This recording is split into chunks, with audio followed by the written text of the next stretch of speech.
Welcome to Manhwa Recaps, spoilers ahead, watch out, and take care. Huge shout out and special thanks to the channel members. This story is about an adventurer who dared to defy the gods, as we see him chewing away on a minotaur's corpse.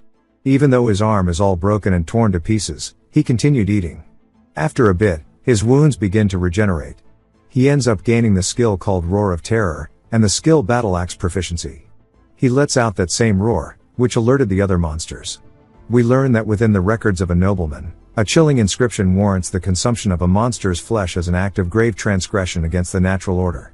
The monsters begin walking towards him, and we learn that to partake of a monster's essence is to invite the insidious corruption of their magic into one's mortal shell.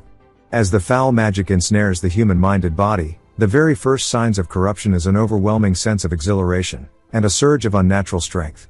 Then comes the second harbinger of the transformation, the onset of debilitating status ailments such as a crippling headache, and waves of nausea.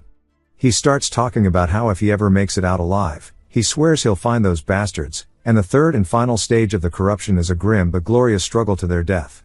The man says that he is determined to have his vengeance. The alternative is to succumb entirely to the encroaching darkness, and become a monster themselves.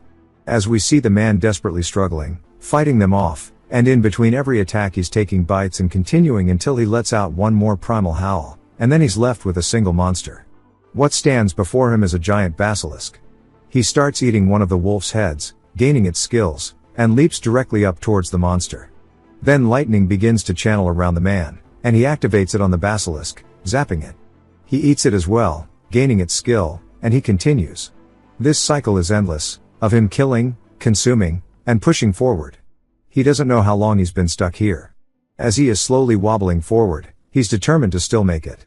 But when he looks up, thinking that he's almost out, instead what he is greeted by is a net of monsters. And he says this shit isn't enough, because he's gonna survive no matter what. It takes us to a frontier city named Verona. This territory is riddled with countless dungeons, and is home to a place known as the Noxious Labyrinth. The eerie fog that fills this labyrinth slowly drains the adventurer's stats with every passing second. While most adventurers avoid this labyrinth like the plague, he comes and goes like it's his own home, giving him the nickname of Dirty Forager. We see him smiling, saying this is nice, and there's plenty of them to pick today as well, as he is in the 6th floor of the dungeon. These are plants that grow specifically in this dungeon called blightweed. It's what keeps his pockets full. He says he shouldn't go overboard today and just take what he needs, and this should last him at least 3 days. He hears some rats and turns, seeing them right beside him. He says they are called plague rats. He starts making a run towards them, and he explains that many monsters in this labyrinth use poison or poison gas in their attacks. It's partly the reason why adventurers steer clear of this place. But that isn't the case for him, as he leaps straight through the fog, and cleaves the plague rat in two. He then follows it up, instantly killing another, with 2 more leaping at him. He swings diagonally, dealing with the first one like he had a baseball bat, and then the last one jumps onto his arm. As it starts biting into him, somebody casts fireball behind him and explodes the rat in front of him. As it starts to light a blaze, he watches the fire, and we hear some adventurers approaching him saying that was totally off the mark. One of them says that's why he told him to get closer before casting. The man says that these are some friendly faces from the Adventurers Guild. We finally learn that the man's name is Rudd.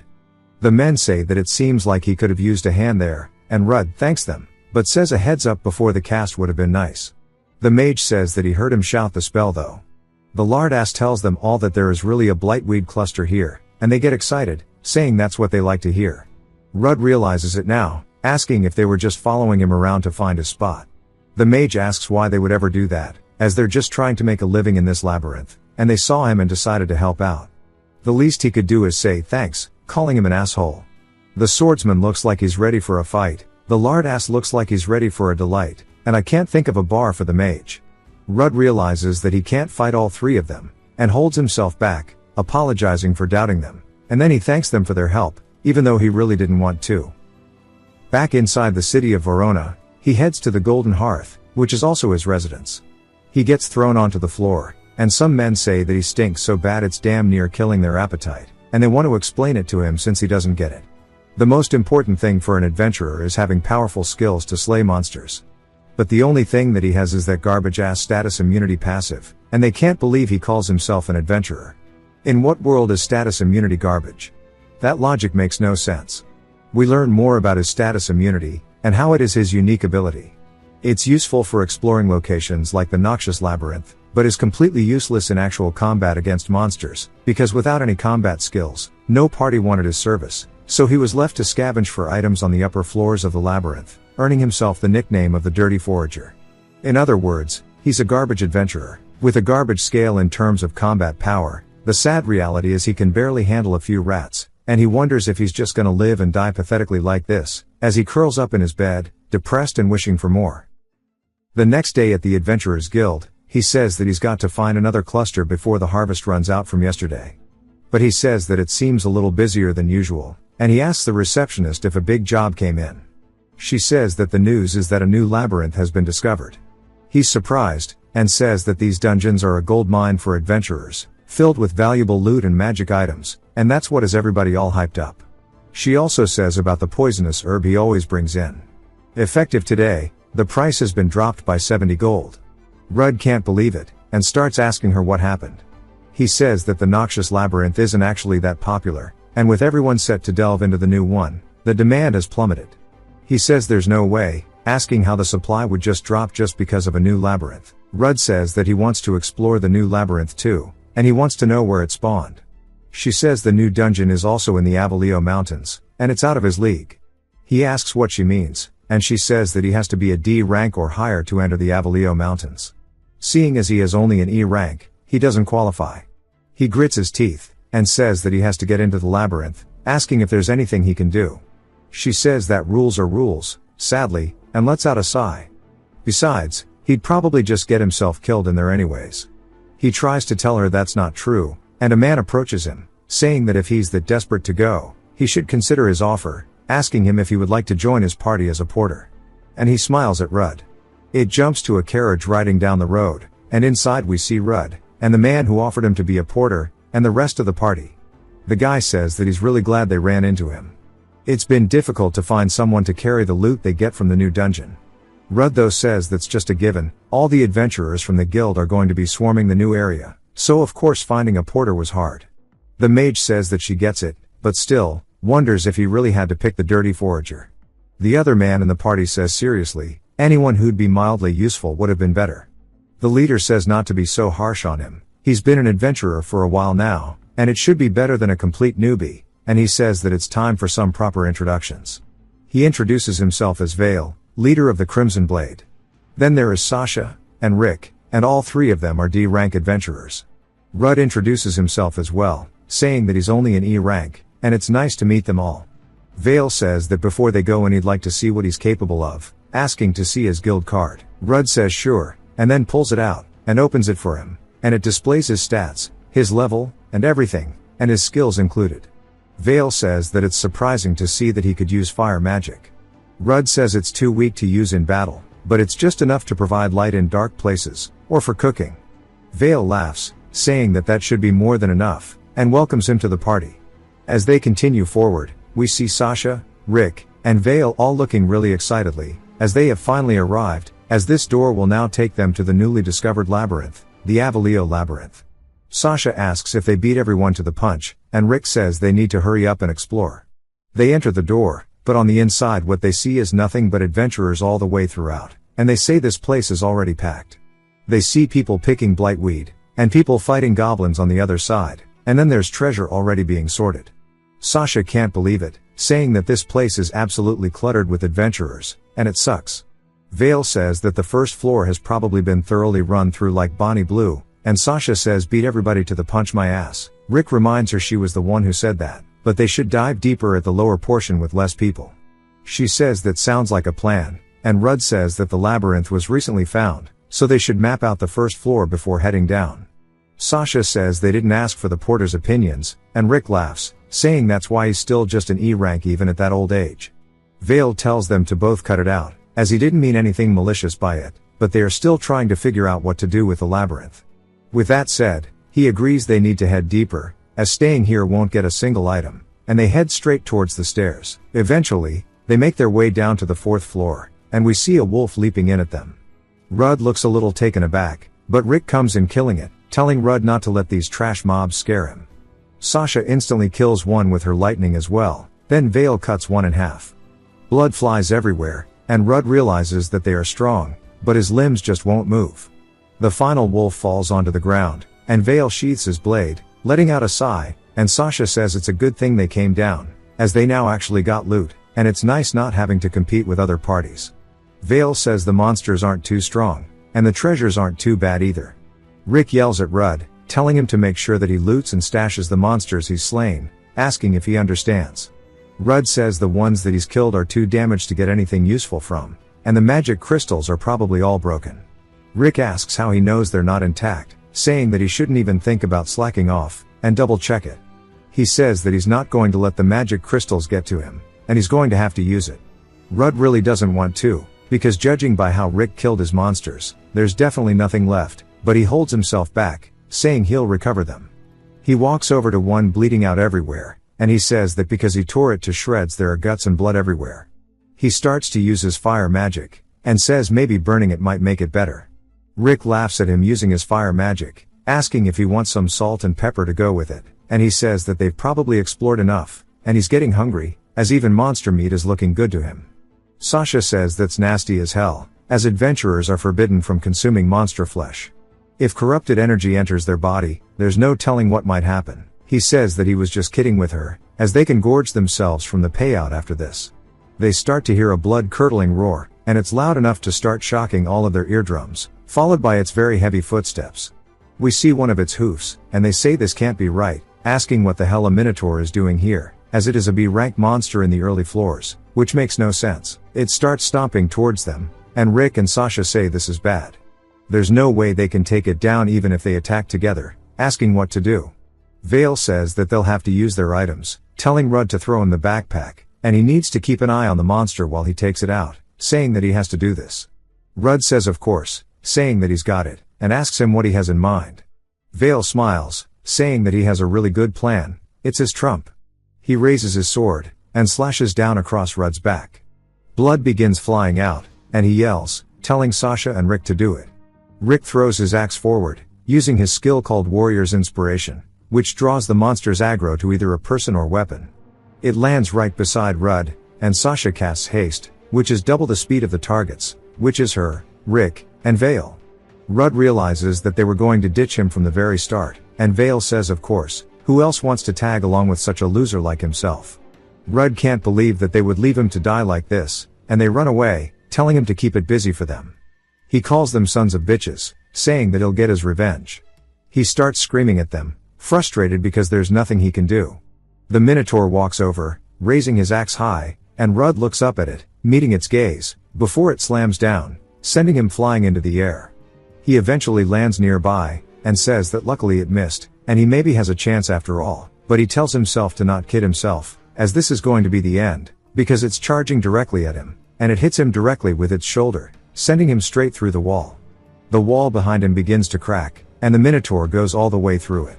The Minotaur then realizes it made a mistake, as they begin falling into a pit that was right on the other side of the wall, falling all the way down to the bottom. Rudd, barely conscious, his blood pouring out everywhere, says that he can't believe he's still alive, and he looks to his side, realizing that the Minotaur had softened his fall, even though his arm and legs are all broken.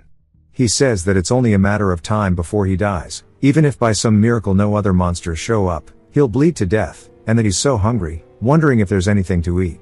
He thinks about the Minotaur as a snack, but realizes that he shouldn't even joke about it, as he knows what will happen if he consumes a monster's flesh. He decides to succumb to his fate, saying that it's been such a miserable life, and he recalls someone telling him when he was younger, no matter how hard or unbearable things get, that he must never give up. He then starts ripping into the Minotaur, eating its flesh, and feeding himself. And we already know what will happen because of this. Consuming a monster's flesh will slowly transform a human into a monster, and it's a fate worse than death by poison, or dying through other means. We see his eyes have gone completely mad, as he is digging deeper into it, his arms still all sorts of fucked up, and he says driven by starvation, and an uncontrollable thirst for blood, Rudd would end up doing the unthinkable, but little did he know of the unexpected outcome that would soon follow. Deeper into the dungeon, we see a bunch of glowing eyes, as they are all bats. Rudd slowly wobbles forward, carrying the axe, and his eyes seem to be completely devoid of reasoning, as if he has turned into a beast. The bats start to fly at him, and he activates the skill Roar of Terror, which he stole from the Minotaur. The bats start to get ripped apart by the actual attack, and they die on the spot. More bats begin flying in, and then Rudd uses the second skill from the Minotaur, Enhanced Strength, which just as the name suggests temporarily enhances his strength. He tightens his grip on the axe, and swings forward, turning all the bats in front of him into actual chunks. He grabs some of their limbs off the floor, and begins gnawing at them, and now he has their ability of echolocation, and he uses it. He begins scanning for the surrounding life forms. What he sees is a serpent, a wolf, and this weird eyeball creature, as well as another minotaur. He hears them getting closer, and he says that he guesses that it is a real party now. The only question is if they really think that he'll let them eat him, because that's what he's gonna do to them. We see a monster's arm get sent flying, and Rudd screaming as well. Also, that is definitely no minotaur. What the hell is that? He even kills the eyeball monster, and he says that the battle axe feels like an extension of his body now, and he can simply sense the monsters through magical signatures without seeing them, as he's effortlessly ripping apart everything in front of him. As he starts putting one of the eyeballs in his mouth, he chomps down at it, and he says that with every single monster he eats, he feels himself getting stronger and stronger. As his wounds regenerate, he says that his body is surging with more power than he's ever had before. Even more monsters begin charging at him, and he looks as if he's enjoying every moment of this. As he finally exits the door of the labyrinth, and sunlight begins to beam down on him, instantly, he feels so relaxed, and he drops the axe onto the floor, saying that he actually made it out, and he starts letting out one hell of a scream, saying that he actually survived. Back at the Adventurers Guild, we see a bunch of the members talking about something, and Sasha, Rick, and Vale are standing before an old man trying to explain their case. He says after hearing their report, he called back all adventurers who delved into the new labyrinth, and only their party member Rudd hasn't returned. This is the guild master of the Adventurers Guild in Verona, named Reknuas. Vale says the truth is, they ran into a minotaur on the 4th level, and it took Rudd's life before they could even react, and if only he had noticed it sooner, and he says that one more time, trying to sell it, and even Sasha begins fake crying. Reknuas though ain't buying it, says that he sees, and that he'll restrict access to that dungeon for the time being. The receptionist looks a little down, and then instantly surprised as the door is opened, and Rudd enters.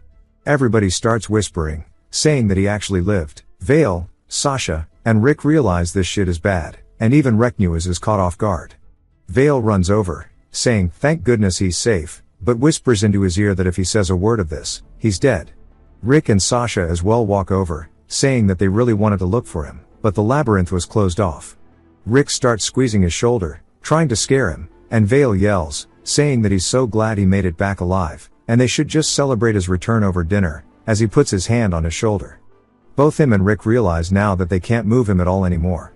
Rudd says that these 3 assholes used him as bait.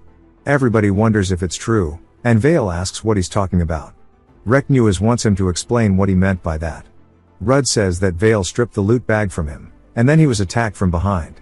Rick then used a skill to draw the Minotaur's aggro to him, and Sasha cast haste on them, and they all ran away, leaving him for dead. Vale says that he lies, as they did no such thing. Reknuas says that they can settle this through the lids of truth, as a woman begins walking in the hallway, and she's kind of dressed up like a squid. We learn that she is a truth seeker, and Sasha's surprised, saying that they barely leave the capital. Reknuas says that he noticed that the mortality rate of the porters hired by his party was unusually high, so he personally reached out to an old friend, and brought the truth seeker in, and he wants her to tell them between Vale's group's claims and Rudd's, which one holds more truth. Her eyes begin to light up, and she says that the members of the Crimson Blade are lying. She holds her staff high into the air as it begins to glow, and she says Rudd's claim is the truth. Vale realizes that he's done for, and the other adventurers can't believe what the Crimson Blade were up to. Vale yells, asking her who she thinks she is fooling, and Reknuas says that surely he knows that her skill, the Eyes of Verity, cannot be acquired by normal means, and its effect is comparable to a unique skill. No lie can hold in the face of truth's eye. Whose words would you believe more? The word of someone who swore to dedicate their power to the kingdom, or his, someone who's constantly been killing people for his own gain? Vale looks worried, and Reknuas continues yelling, saying that abandoning one's comrades is a cardinal sin for an adventurer. Moreover, he deliberately attacked his party member, and used him as bait, so they will thoroughly investigate the rest of his crimes, and of course, he won't be able to avoid having his adventurer's license revoked, and being sold into slavery. Sasha screams no, and Rick drops to his knees, saying there's no way this is true. Vale shakes, asking if they're really trying to put him into slavery, and he looks at the truth seeker, saying that only that which hadn't showed up. He leaps at her with his sword, screaming to die. Rudd realizes what he must do, as he's getting closer to the truth seeker. Rudd dashes in, and blocks his attack for her. He says that him raising his blade against the truth seeker, and then hits him straight in the face before finishing his sentence, sending Vale flying all the way towards one of the walls, before the shockwave bursts all the way on the outside of it. We see the wall dented in, and Sasha and Rick have chills running down their spine, and Rudd says that's just a huge mistake to begin with. They then head to the parlor of the Adventurers Guild, and Reknuas apologizes for keeping Rudd here, saying that he must be exhausted. Rudd says it's fine, wondering what's going to happen to them. He says the three of them were taken by the guild's agents, and they will be put through a rigorous interrogation. He says if it's confirmed that they habitually use porters as bait, then other crimes will come to light.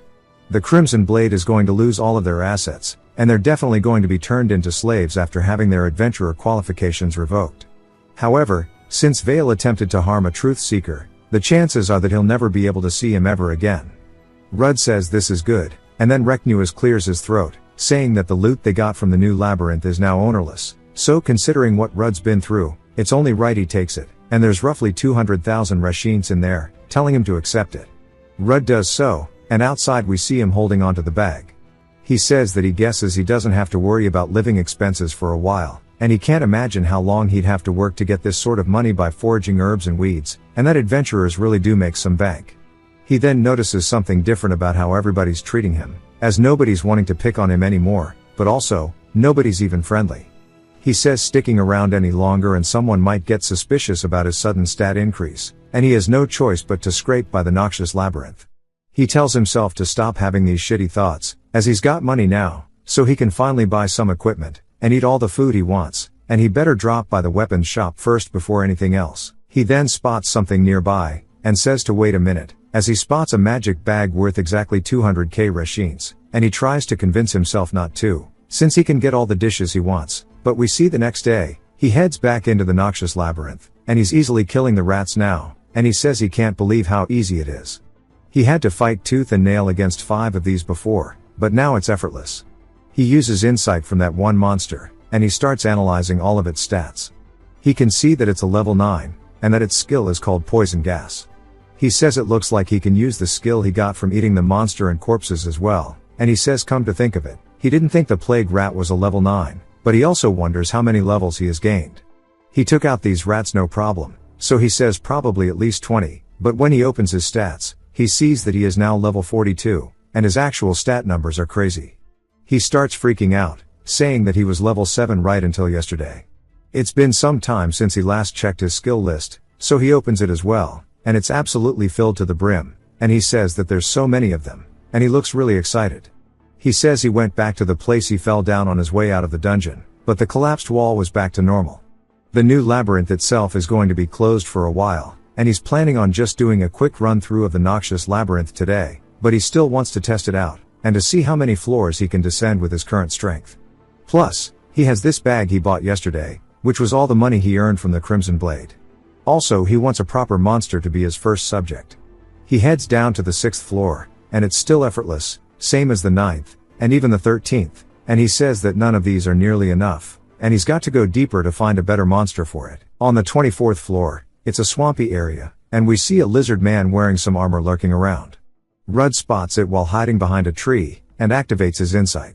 He sees it's level 25, and he looks at its stats and skills, and thinks about it, saying that soldier lizards usually fight in packs, but this one's by itself, and that a lizard is definitely good enough to test it out. He jumps at it from behind, and swings, only barely cutting its arm, and he says it's not bad, but it won't be able to dodge the next one. But it begins running away, and he wonders what the hell is going on. He tells it to stop, before he realizes where it's running, as it's a dead end. He tells it that there's no more places to run, and it begins smirking. Rudd can tell what those eyes mean, and he realizes he messed up, as he's now surrounded by lizard men, and he says that it was a trap to begin with. Rudd says even with the level difference, this is pretty bad.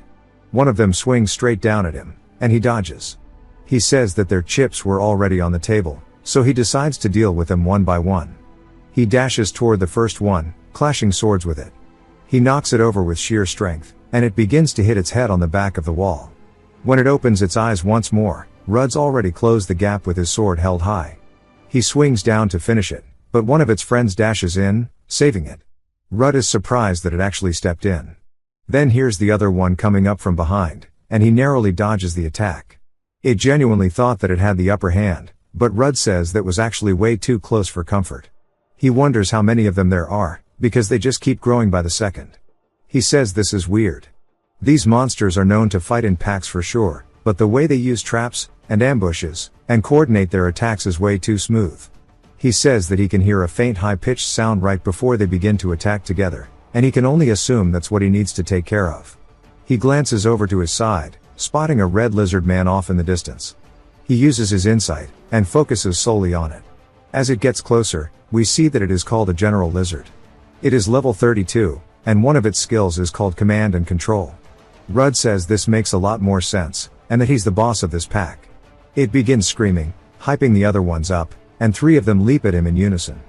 Rudd uses the Minotaur's enhanced strength, and starts to scream before charging through with pure brute force through all of the lizards. One of them steps up to block the general's path, but Rudd jumps over it, stomping on its head, aiming straight towards the leader.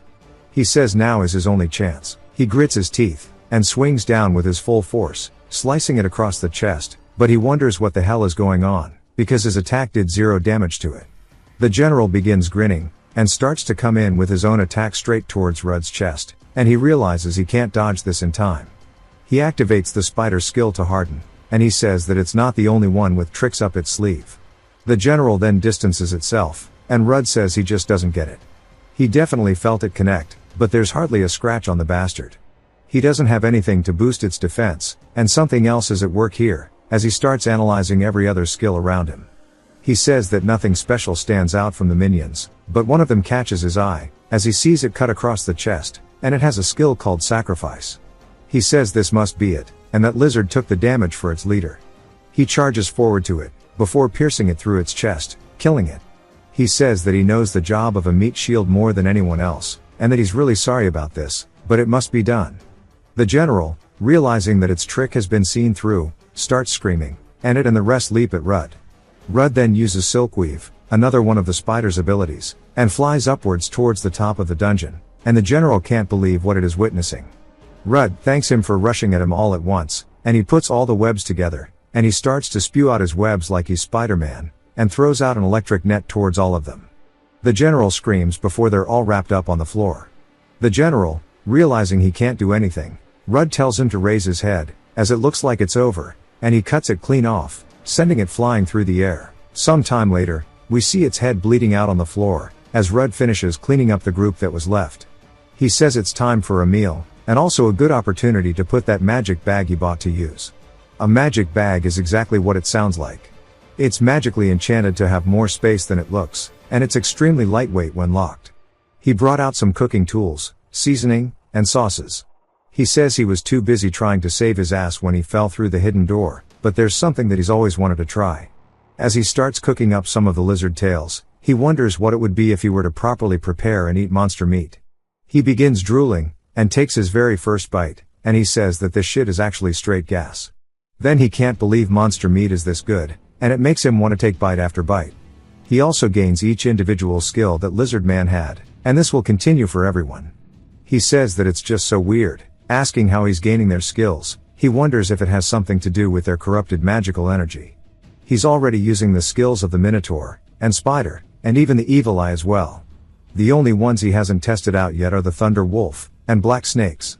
He gets excited after finishing his meal, saying that he wants to try eating even more monsters on his way back, but he almost forgot.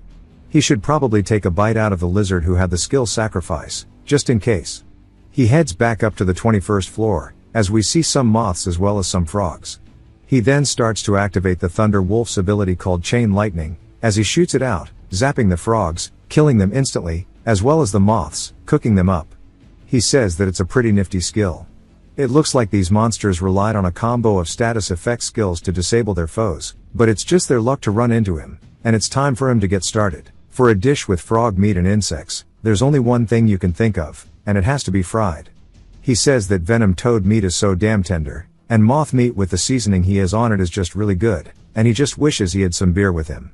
He of course gains all of the skills of both of them. He hears a loud sound, which catches him off guard a little bit. He wonders what that is, and he hears a thud, and human voices. He wonders if there are adventurers who have reached this floor, and he says that he's a happy camper, and that he doesn't get the chance to observe other parties fighting often, and that maybe he'll get the chance to learn their trade secrets. We see blood dripping off of a sword, as there is a woman on the ground bleeding, with a group of men standing over her. She holds onto her shoulder, and one of the dudes says hurt, and he never thought that she would have had that much mana left. The guy says that her effort won't go to waste, and he reaches towards her head before pulling off her hood. We see that she is an elf, and he says that an elf maiden sure is a rare piece, and they wonder how much they can get for this pretty thing. Rudd says in here he thought he finally ran into some respectable people who he could party with. They are all surprised to hear him, as they didn't sense him, and Rudd says that he doesn't know the backstory here, but he can't just ignore a lady being attacked. One of them asks who he's meant to be, and Rudd says an adventurer of course. He does not want to mention his rank. The elf tells him to run for it, as these men are adventurer hunters. Rudd says he was told they are on par with high-rank adventurers, and starts to use incite on them. One of them is level 65, and he can't see his stats or his skills, as they are blanked off. The same for every one of these other men, who are all in their 50s, and he says that these assholes are using conceal skills, or something that blocks detection. And the leader, Fulias, tells his men to get rid of them. The first guy to leap up sticks his tongue out like a freak, and Rudd says he's quick. He blocks his attack, and the guy says that he guesses he's not a weakling. Rudd asks if he's talking to himself, and the dude says that it seems like he's got some jokes. Rudd begins fighting back, and the dude says that nobody else is laughing, and it seems like it's a tough crowd today. Rudd begins to take in a deep breath, and activates venom spray, spitting it out straight onto the dude's face. It begins burning as he drops his sword, and he begins screaming while rolling on the floor.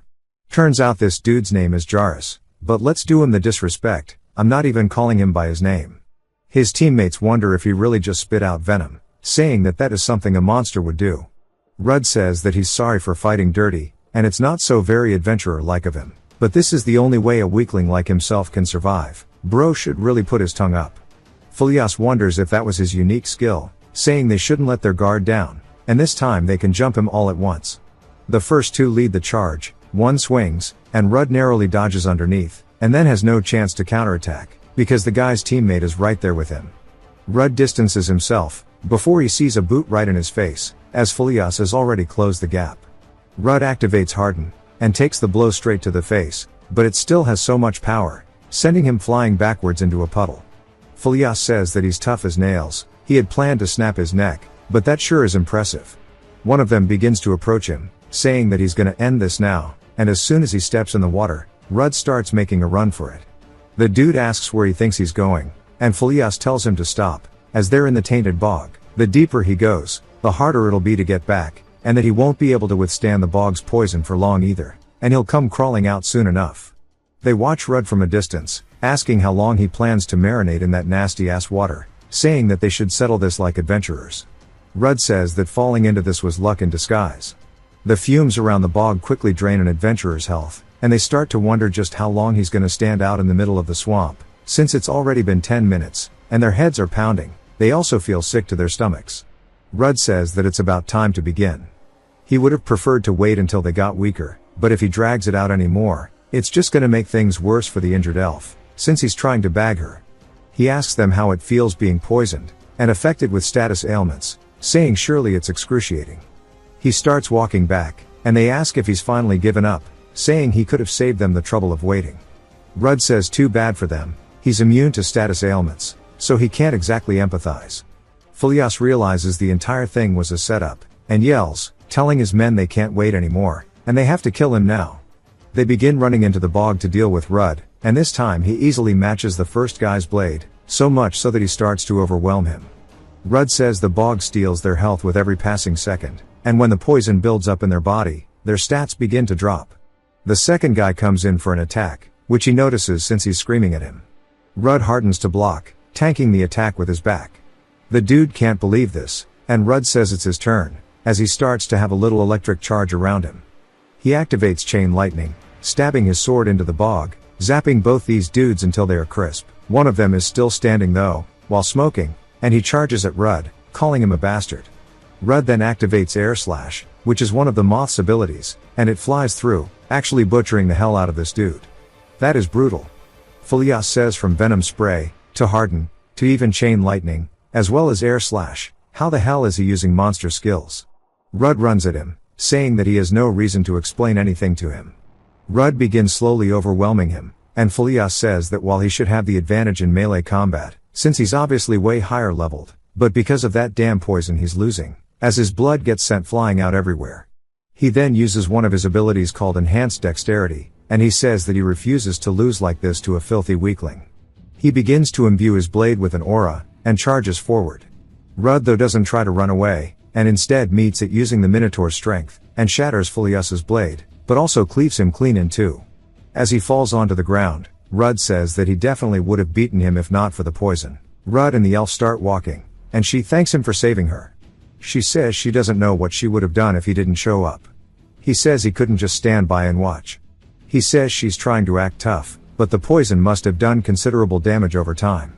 He tells her he managed some first aid for the time being, but that's not enough. It's quite unusual to see an elf in a place like this, plus she was being chased by adventurer hunters, and he wonders what her story is.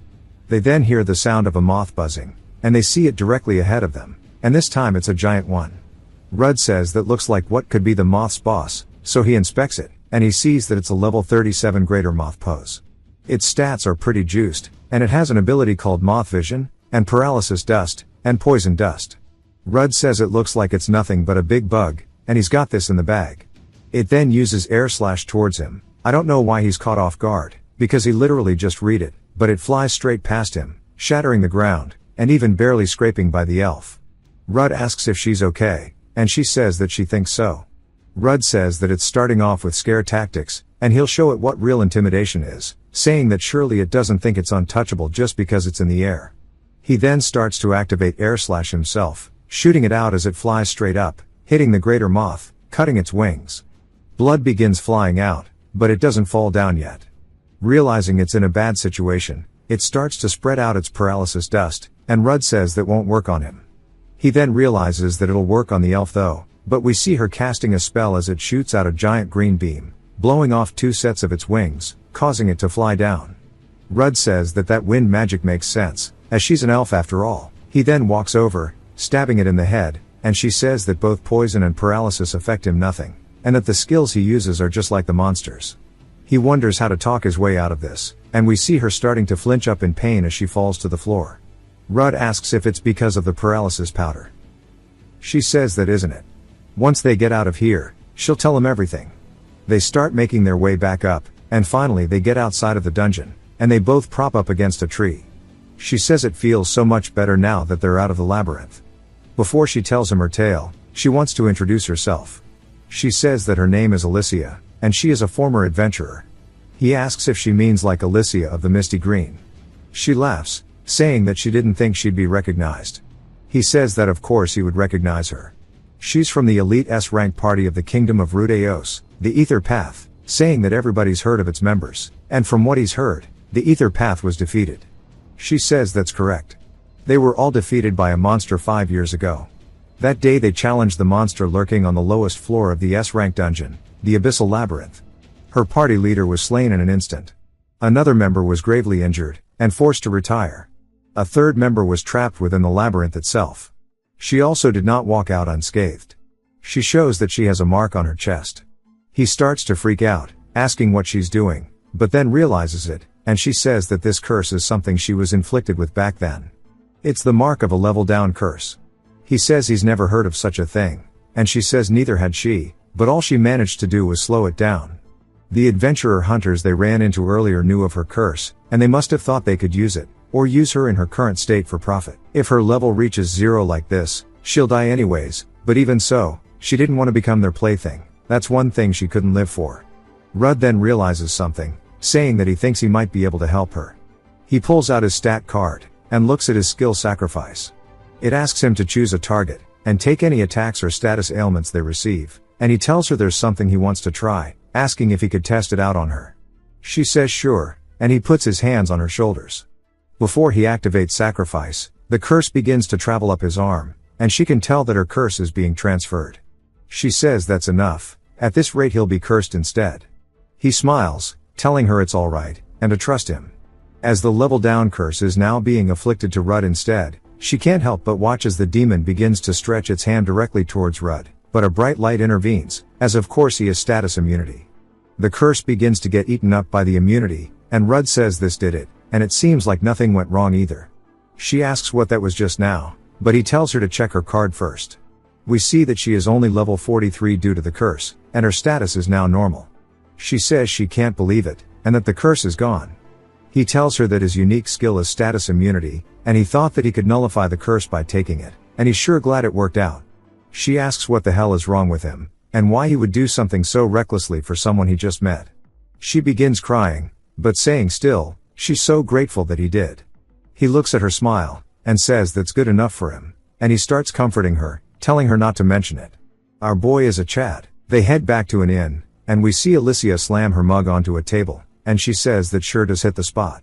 She says the food's cheap, and the drinks are good, and that Rudd sure does have good taste in taverns. He gives her the thumbs up, but says that they used to kick him out when he came by himself. He asks if it's okay for her to drink so much, as she was in pretty bad shape earlier. She says that she got healed as soon as she got back, and more importantly a momentous occasion like this requires a drink or two, and they cheers. Rudd asks what her plan is now.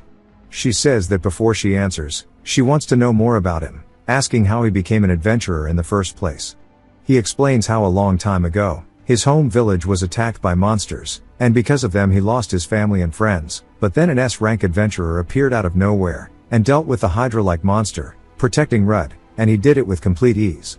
He saved his life, and the image of that adventurer was burned into his mind, and he was the one who told him those words that he recalled before, and Rudd decided that someday he'd also become an S-rank adventurer. Well, at least that was his goal. She says that's a pretty noble pursuit. He asks if she's really not gonna laugh at him, and she says that she used to dream of becoming one too, and then she planned to become even stronger than she was before the curse. Her party member is still trapped in the deepest recesses of the abyssal labyrinth, and come what may, she intends to delve in, and challenge that monster again. Which got her wondering, until they both gain their strength to achieve their goals, how about they form a party? He says that he doesn't know, and before he can answer, a man grabs on her wrist, asking a few questions, saying that he's drinking with such a fine lady. These are the dudes from earlier on when they kicked him out. He recognizes them as well, and they start trying to hit on her, saying that she should forget this loser, and go sit down with them. Rudd grabs the dude by his shoulder, saying to leave her alone. He grabs Rudd by his shirt, asking if he really wants to scrap. He starts glaring at them, and they glare back, and Alicia tells them all to stop it, saying that they're at a tavern, and if they're gonna fight here, there's a simpler way to deal with this. As we see them all taking a seat, she says that they should be fighting with their tankards instead.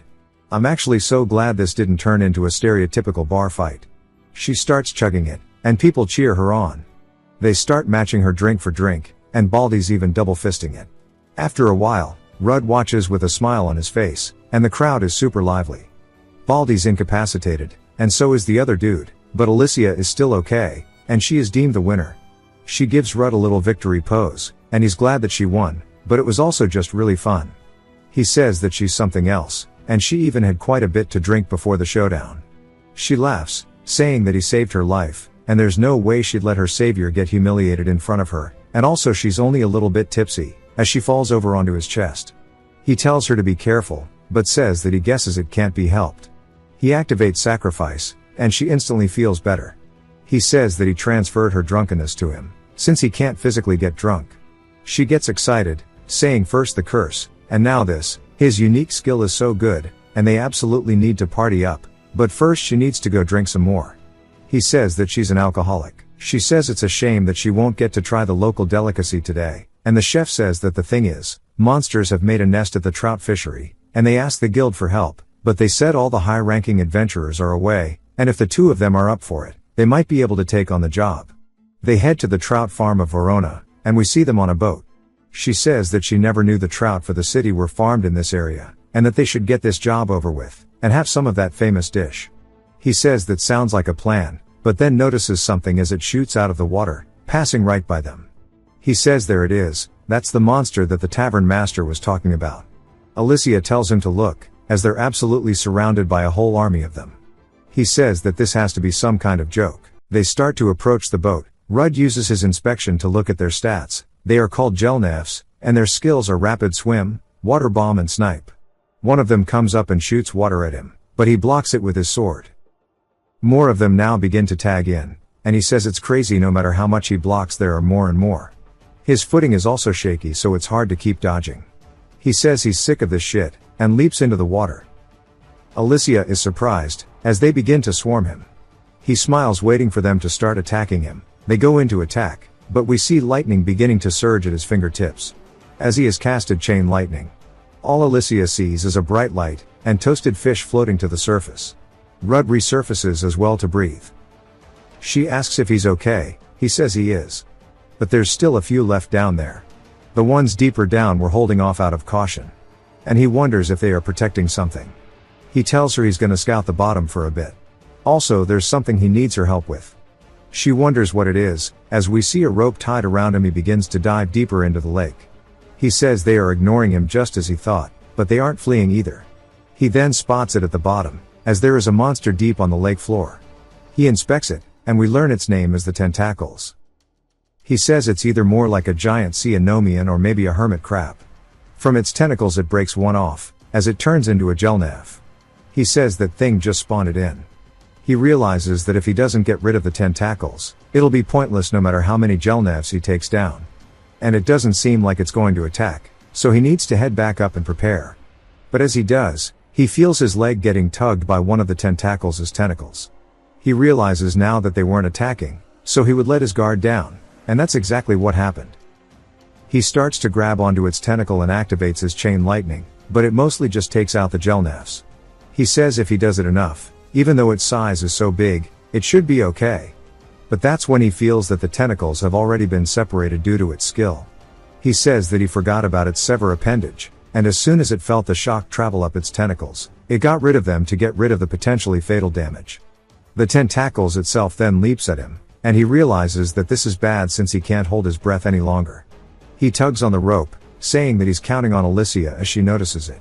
She realizes that's the signal, and starts to use her magic to propel the sail forward, and it pulls the rope with it. As he starts to fly away from the monster, it can't do anything but watch as he's moving too fast for it to catch up. Back on the shore, he's coughing, and she asks if he's okay. He says that he thinks so, and he wouldn't have made it out without her. He tells her about the monster at the bottom of the lake that's spawning the Gelnefs, and says that it is quick and healing, so he needs to go down immediately. She says that the water is more favorable to the monsters, and her magic can't reach down there, asking if there's anything they can do about that. He says there is something, but he doesn't know if he should be honest with her. She told him pretty much everything about her curse while holding back, and even joined his party, so it's only right that he should share it as well. He decides to show it to her first, telling her not to tell anybody about this, as he leans down near one of the Gelnefs. He says that what she's about to see should be kept secret. But it jumps back to the tentacles at the bottom of the lake, and it notices something as Rudd swimming straight down at it, using the Gelnefs' ability rapid swim. A light blue aura coats his body, allowing him to move faster through the water. The Gelnefs go to attack him, but due to this coating, he has full control over his sword as well, so he easily fends them off. The tentacles realizes it's its chance to attack, and shoots its tentacles towards him, but he easily evades them using his rapid swim, and gets way closer to the actual monster now. He then stabs straight into its shell, causing it to bleed everywhere. He says that he won't be able to sever this, and starts to use his chain lightning, pouring everything he's got into the tentacles. Now that the tentacles and the Gelnefs are dead, he says that the fishery should be at peace again, and Alicia is the problem now. He wonders what she was thinking, watching him eat the flesh of a monster. He doesn't know how she'll react or what she's going to say to him back at the surface.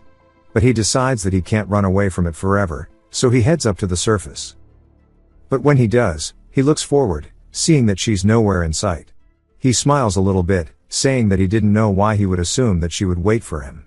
He got his hopes up again like a dummy. But she asks him what took him so long, saying that it looks like he's not hurt, asking if he dealt with the boss. He says that he did. She tells him that's a relief, as she was getting a bit twitchy just waiting. So she gathers him kindling for a fire, hoping to distract herself, saying that he needs to dry his clothes. He asks if it doesn't bother her at all, as she saw what he did. She says that she'd be lying if she said it didn't shock her. It meant that he trusts her enough to share his secrets without holding back, and that means way more to her than what he actually did. He says he sees and thanks her, and then says that he hopes she doesn't mind this, as he wanted to gain the boss's skill too, so he brought back a few of its chunks. He says that he also got a fish, saying that it's a Varona trout, and he caught it on the way up.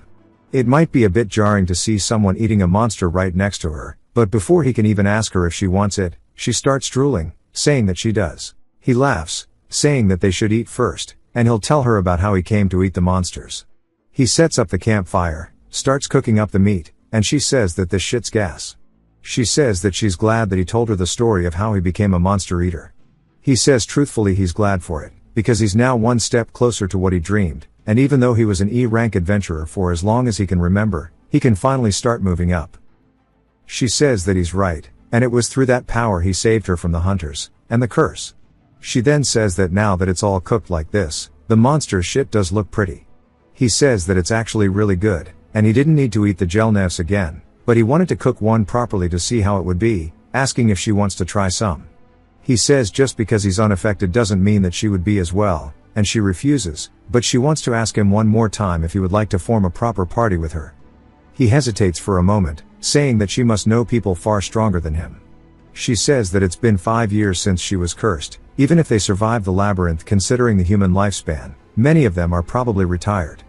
Besides, most adventurers who fight on the front lines are not in their right minds, and she can't just rely on their strength alone. She'd rather have a companion she can rely on, and that she can trust herself to. And if that someone could be him, then she thinks that she can feel at ease no matter what may come their way. He smiles, saying that he'll accept her invite then. They head to the Adventurers Guild, and we hear Alicia yelling, saying that they should go embark on their first job now as a party. He says with him still being an E rank, they're not likely to get any impressive jobs. She says probably, which is why to start off, they'll find something simple. They go to the receptionist, saying that she'll be creating a party with him, asking if she could register the two of them. She says sure, and after she hands her her adventurer plate, she starts freaking out, saying that she is the S-rank adventurer, Alicia of the Misty Green. Even though her level is lower now, her stats are still pretty goated, and she still has her unique skill, and all of the other skills she's accrued along the way. She asks why she would party with somebody like the Forager, but stops herself. Alicia asks what she was trying to say, and she says nothing, and she'll register her immediately.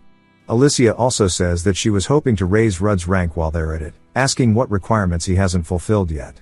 She says as for him, he's met the quota for gathering and such, he just needs to top out his numbers of slain monsters. Alicia then asks for the most difficult slaying job for a party of 2. She says she's got it, and they head to the outskirts of Verona. The receptionist told them that there was a job to eradicate some grey wolves right now. Their stats are straight shit, and so is their level. They have a heightened smell as well, but to Rudd it doesn't matter. As he activates Vanish from the spider directly behind them, before they can even realize what's happened, he instantly cuts all 3 of their throats, killing them. Some more from the side see this and start howling to alert the rest, and he tells Alicia it's her turn. She says okay, and starts to summon her spirit magic, and we see one of her spirits named Sylphiad. She asks Sylphiad to borrow her power. Rudd says that it sure is cool to actually see a summon in person. The wolves leap at her and she starts chanting for her magic, before turning the 2 of them into an actual mist. Some serious overkill for a couple of dogs. The entire ground begins shaking, and even Rudd says that is some serious power, asking how you're even meant to dodge something like that. She says that she can't do it like the way she used to before the curse, but it's still pretty good. He just wonders how strong her prime was. Then he hears something behind him. There's a whole pack leaping directly at him. He says that he can't believe there were this many hiding still, and that he won't be able to dodge this as it comes in close. But Alicia yells out for Sylphiad, and in an instant Rudd is taken away. The wolves are just left there confused, looking around, wondering where he went. They then hear him yelling and look up, to see him hovering in the air, asking if there's anything she can't do. He thanks her and she says that he can thank Sylphiad for this, but it's too early to let their guards down. And besides this pack, there are 10 more wolves lurking in the bushes. There's probably even more out there. He says that he guesses it's his turn now, and she wonders what he's going to do all the way up here. He starts to use echolocation that he got from the bats, and he's able to sense every single wolf in the area around them. He says that there's around 30 from what he can find, including the ones they took out earlier. They should hit the monthly quota in a single go. He tells Alicia to attack the areas as he points them out. The wolves look up only to see a bright green light, and some of them try running while the rest just sit there and eat the attack, getting turned into a red mist. As she continues attacking wherever he points out, constantly killing the wolves, he says that the accuracy of echolocation drops off significantly unless he is in a confined space. And even with her powerful magic, she won't be able to nail each spot with pinpoint accuracy. However, if she can surround them from the edges and drive them inward, they can hurdle all of the wolves into a single place. After a bit she's a little tired, saying that it's time to tag out, as the wolves are exactly where he wants them. She says the rest is in his hands. He starts to approach them from behind and releases a paralysis cloud, causing all of the wolves to fall onto the floor, unable to control their bodies. And he takes them out one by one. They eventually gather all the bodies, and the total comes out to around 52. She says she can't believe they encountered this many wolves in one day. He says that just means the monster population has increased that much. He then asks what that spirit magic she used earlier was. She says simply put, it's borrowing the magic power of Sylphia that already exists in nature. Although you can't really see them normally, spirits exist everywhere. To borrow their power, you have to offer a portion of your own mana, but for their relatively small initial cost you gain access to some pretty powerful magic. Above all, it's always immensely helpful, just like what he saw before. He says that the magic that allowed them to levitate is something he's never heard of before. Sylphia starts grabbing onto his hair, pulling it, and he tells her to cut it out because the shit hurts. Alicia then tells him that Sylphia enjoys mischief now and then, and the bigger the reaction is the happier she gets. But since it's getting night time, as much as she'd like to go back to town, they can't exactly do that. He begins hovering once more and she says they'll just fly about halfway for now. He says that he's all for this and he's always dreamed about this since he was a kid. Then asks her what other types of spirit magic she can use. She says that she's good with water, ice, light, and earth. But darkness and fire don't suit her. Spirits with conflicting affinities to the caster require a huge amount of mana to work with, where they might not lend you their power at all. But in his case he's already earned Sylphiad's approval. He asks if she's certain if Sylphiad likes him because she just keeps bullying him. He then notices something, as there's smoke off in the distance. When they get closer, they realize that's the direction of the village. And they see some kind of demon walking through the fire. In the village, people are screaming, and the demon we saw earlier is approaching two people. They start freaking out, saying that there's only meant to be wolves in this area, so why the hell is there a Baphomet here? It raises its hand, creating a magic circle above it. The adventurer realizes this is bad, as something starts to exit the portal. We see it's actually some kind of lance, and it shoots straight towards the adventurers, leaving a fiery trail behind it. But as it gets close, a water spell flies in, protecting them. They look over, wondering who it was, only for it to be Rudd, who used water bomb. We see a spirit with him as well. Baphomet begins growling. Alicia asks the two of them if they're okay. They say yes, and she tells them they'll handle the monster, but they need to tell them what happened here. Rudd starts running straight in and uses his incite. We see it's only level 27, and its stats aren't actually that crazy. It's got some cool skills though, called Wisdom of Cinders, and Wisdom of Earth. He says that its level is lower than a general lizard's, but its stats are definitely higher, which means that it's a different class of monster altogether. Another magic circle forms, and it instantly turns into 3 more. He says that the 2 skills it is grant wisdom of a specific element. As they're shooting out the attack, Rudd says that he can't really fight it with magic, because his fire magic is far too weak to use in combat, but if he can eat this guy, he might be able to use magic in fights from here on out. He swings down, and the Baphomet blocks it with its arm. This surprises him, that it only had to use its arm. He wonders if it's ineffective, this skill Steel Claws, but says that if it's a strength contest, he's all for it. The magic circles appear once more and start to shoot out their attacks. He starts to evade them, but we still see a giant explosion from where he was standing. Alicia looks over worried, but Rudd comes out of the fire. She asks if he's okay, and he says that he is. It kept 2 flame lances in reserve just to use them solely for defense. Now this one is a pretty intelligent beast. She says that the creature is definitely observing their moves, and that she'll take this moment to get him caught up. She asked the people earlier to evacuate the villagers, but not everyone has been able to leave yet, so they need to avoid causing collateral damage while the evacuation continues, meaning they can't use a devastating spell to defeat it. He knows that's already the case, and she used her mana to fly and transport them here, so she's gotta be running low, which means he needs to come up with something to defeat it. She says that she'll support him with the magic she has left, and that he should trust her as she has his back. He says that he'll put his faith in her all the way then, and begins charging straight in at the Baphomet. It raises its hands once more, sending out fire lances, and Rudd says that he needs to focus on what is ahead of him. As he's running forward, straight into the fire lances, Alicia casts 2 water bolts to meet them, extinguishing the fire lances, letting him have a clear attack path. He says that for her to cancel out its magic, she has to be using a counter-element with equal force. The Baphomet starts to get pissed, and this time instead of fire lances from the magic circle, we see rocks beginning to form. It points both of its hands towards Rudd, and she tells him that this is his chance. As she starts to use wind to lift her own rocks, hitting each and every one of the ones it created, and Rudd says that this time she created rocks of the exact same size to cancel them out. It's a method that conserves mana and minimizes the damage to the surroundings, and her mana control is out of this world. That's the might of a former S rank. He leaps up into the air and uses his enhanced strength skill, swinging down and cutting the Baphomet's fingers off. It starts to scream in pain and comes in straight towards him with an attack, but some kind of fire attack goes straight into its mouth, causing it to explode from the inside. We see it was none other than Alicia who cast it, and she asks how its own magic tasted as it starts to char to a crisp. All the villagers hear Baphomet screaming and just wonder if it's over. One of them even says that the explosion as well as the screech, there's only one thing they can think of, and they must have defeated it. Baldy says that if he hadn't been injured one of them could have gone to help. Alicia then appears in front of them and they're surprised to see her. She thanks them for evacuating the villagers, and he's just glad that she made it safely.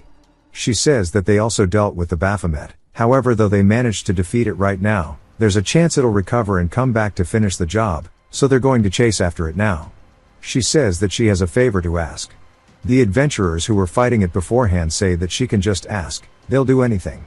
Then they hear her stomach growling, and she admits that she just wants some spare food. We see off in a forest some ways away from the village.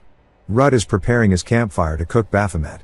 Alicia says that she's here and he welcomes her back, asking how the villagers were. She says it seems like they all evacuated in time and it's thanks to the adventurers they saved. She told them they were going to go after Baphomet, so no one will suspect a thing even if the body is not there. He apologizes for making her do this and thanks her, then says it looks like it's about time to eat. As we see he's made some Baphomet stew. He starts adding some spices and seasoning, takes a bite, and says that it has a pretty gamey guilt flavor, but it's good enough to make up for it. He of course gets his skills as well. She asks if it's really that good, saying that the sight of someone eating a humanoid monster is a little off-putting. He says she's not exactly wrong, and it's scary how he's gradually getting used to it. There's then some rustling from the bushes which startles her, and we see 3 fat little pigs called the stun pigs. Their stats are pretty bad, but they have a skill named Charge. Rudd says that it sure feels like they're running into more monsters than they ought to, but he'll make the most out of this encounter and finally be able to use some magic in a fight. He stretches out his hand and even the pigs start cringing at him. He wonders what's going on, and one of the pigs uses Charge, going straight in at him. Bro's still trying to figure out why his magic doesn't work as the pig destroys their campfire, sending his Baphomet stew all across the ground. Alicia says that she thought he could use magic now, and she doesn't have much mana left so she won't be able to contribute much to this fight. He says that really pisses him off, and she asks what he's talking about. He says that he spent so much time draining the blood and skimming the foam, and he was going to savor the dish as much as he could. Now he's going to make them pay for this, and he's going to eat every single last one of them. She tells him to calm down, saying that the skill they use, Charge, increases their running power so the impact upon collision is immense, and just to be safe they need to fight at a distance where they can't use it. Simply put, there's only one thing left to do, and that is to run away for a bit. They do so until later that night one of the little piglets is sniffing around. While they have their scent, they can't find them because they're up in a tree. She says that they need to figure out why his magic didn't activate. He says that this is the first time he hasn't been able to use a skill he acquired from eating. She tells him to use incite on the skill itself. He says that's a great idea, and when he does it says that anyone who possesses this skill instinctively understands how to use the magic. He says that it reads like he's just supposed to know how to do it. The fact that he still can't means that his head might be too thick to understand magic. He was able to use fire magic to begin with regardless of how weak it was, and she can't wrap her head around this. Then she realizes it, perhaps in order to cast magic that monsters use, he needs to manipulate the essence of corruption itself. He says that could be it. Instead of using mana, it would just be corruption. She tells him that she's not familiar with how the essence works, but if he gained a monster's power fully, then it's worth a shot. He says that he'll try his best and starts to close his eyes, focusing and recalling the feeling he had when consuming the first monster he ate. He says that corruption spread through his body and he felt more alive than ever. If he could draw it out from deep within his body, that might be his key. His heart starts racing and there's a purple light emanating off of him. It looks like it worked, and when he slowly opens his eyes there are 3 magic circles in front of him. He says that he actually did it. All it took was sensing the flow of corruption and controlling it as if it were an extension of himself. The little pigs see the attack coming in, but it's too late to dodge, so them little oinkers get cooked. He starts cooking up the little pigs, and he's even humming a little tune. He apologizes for making her wait again, and she says that it couldn't be helped. Since he uses the essence of corruption when using magic, and judging by how he didn't seem to run out of it during the fight, it's safe to say he can cast skills consecutively. He says that this is true. The moment he felt the essence flowing through his body, he immediately understood how to use those skills, and if he can tap into it instead of mana, maybe he can strengthen his body or weapons with it just like mana. Among adventurers, there are quite a few who hone their mana control skills to use them in combat. You can enhance your physical abilities by coating yourself with mana, or should you coat your weapon with it, your attack power increases. It even allows one to send arcs of slashes afar. She says she sees, and since he couldn't learn such skills until now, it must be because he has a very low mana pool. He says that sounds about right. But now he has much more essence than mana, and above all, it seems like eating monsters replenishes his essence reserves. He eats the pigs, gaining the skill charge, and she says this means he can absorb the essence and store it in his body. And that's all well and good, but why did it have to be pork cutlets, as this shit just looks too good? He asks if she wants to take a bite, and of course she's hesitant because of all the taboo behind it. As she goes to do it, there's a giant explosion, and they wonder what that was. They turn, and there's a giant pig staring at them, and he says it's about time for the boss to show up. It uses charge straight in towards her, and it's too fast for her to react. He realizes that it used charge, so he grabs onto her and manages to get out of the attack path. She says she owes him one, and it definitely felt like it was pretty far away, but it moved right in front of her in an instant, asking how that could be, and why is there a monster like that roaming around here since they aren't even in a labyrinth. Rudd though is pissed, saying not this shit again, as it totally ruined his dish, and he worked so hard to make it. Alicia says that seems like a good thing, because the pig's being roasted. He says that it has fire resistance, and it's not bothered at all by the flames. It is called a King Stun Pig, it's level 38, and its stats are pretty decent. Rudd says the stats are cool, but its only skills are charge and fire resistance. So he starts to use the wisdom of the earth, and creates a giant fist out of the dirt, sending it straight towards the pig. The boss of course charges all the way through it, and Rudd realizes he can't dodge, so he uses his hardened ability and tanks the attack. It sends him flying backwards into a tree, and Alicia asks if he's okay, but realizes she doesn't have the time to be distracted, as it's charging straight into her. She summons Sylphiad once more, and starts to fend it off with some wind slashes. She manages to get in a single good hit, but that's all she's good for, and with this naturally tough hide, most attacks aren't going to do anything to it, and earth magic and wind aren't strong enough. It starts to ready its hoof for a charge, and she realizes it's coming in for an attack. As it does so, it starts flinching in fear, as Rudd's screaming, using his roar of terror, one of his first abilities. He starts to stand back up, and he says that it needs to pay him back for his food. He won't be able to use charge or harden for some time, so if he lets this drag on too long, it might target back onto Alicia. He doesn't have any skill strong enough to finish it in one shot, but by the looks of it, it's a one-trick pony with its charge, and while he didn't get to practice it, he's more than ready to give it a try. As the monster starts to charge in towards him, Alicia asks what he's doing, but he's focusing on drawing the corruption into his body and channeling it into his blade. As the boss gets closer and closer, he opens his eyes widely before stomping, slashing all the way through the pig, splitting it completely down the middle. Alicia is speechless. As the monster is cleaved completely in two, so is tons of the terrain behind him. She says that she can't believe he pulled that off in the heat of battle without practice. He says he had a hunch it would work, but he thinks his essence pool just hit empty.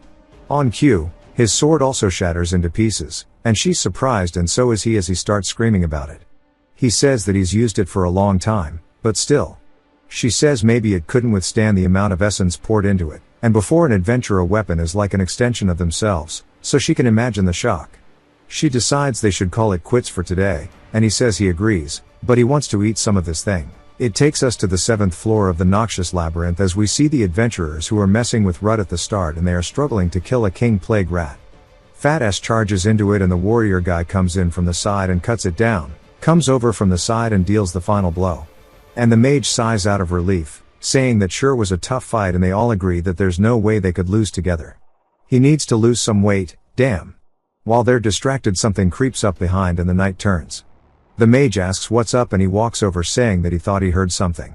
Fat Ass says that he didn't know there were stairs here and they wonder if maybe it's a secret entrance. When they get down to the bottom they're all stunned by what they see as a hidden chest. The knight says that he doesn't think there are any traps here and they wonder what it will be. They pull it out and it's a sword. The knight says that he can feel mana coming off the blade and it should fetch for a good price on the market. Fat Ass says hopefully it's not a cursed weapon. We finally learn his name but I'm not learning it. The mage says to think about it, they haven't run into Rudd for some time now and they've been struggling with no easy way to make some money. It could be the reward Lady Luck is giving them and since they've been hunting for so long it's about time they hit the jackpot. Fat Ass says that since they were on the subject he heard that he formed a party with a pretty elf. The knight says that he's out of leagues and clueless about it and the mage agrees saying the next time they run into him they'll show him a thing or two about where he belongs. Fat Ass though stares at the chest still worried about the fact that it could be a cursed weapon and it's a valid worry because that's exactly what it is. Back to Verona. Rudd says that he needs a new main weapon so he's gonna drop by a weapon vendor. He heads into the Iron Hammer which is run by an old man named Doim. He's staring at the sword saying that to think that a sword he made would break like this, and she wouldn't shatter in this manner just from brute force alone, asking him what exactly he did to his baby. Alicia asks if he's going to tell him and Rudd says he's gonna tell him the truth. He's known Doim for a long time and he's not the type to blabber about his secrets. Doim starts taking in all the information and says that explains his sudden jump in strength since the last time they spoke. Alicia says that he doesn't seem surprised at all and Doim says that he doesn't concern himself with what others choose to eat and if it's good for them then all the power to him but he needs a blade that can withstand any attack confused with essence so he's going to need some time to research this but it won't be anytime soon. Rudd asks if there are any special materials he needs and Doim says that since he mentioned it a few high quality mana stones ought to help. Rudd says he's got quite a few of those already. He plops them onto the table. Doim recognizes them instantly. One's from the General Lizard, one's from Baphomet and the other of course is the Minotaur. Doim says that he truly has come a long way and Rudd says hearing that from him is something else.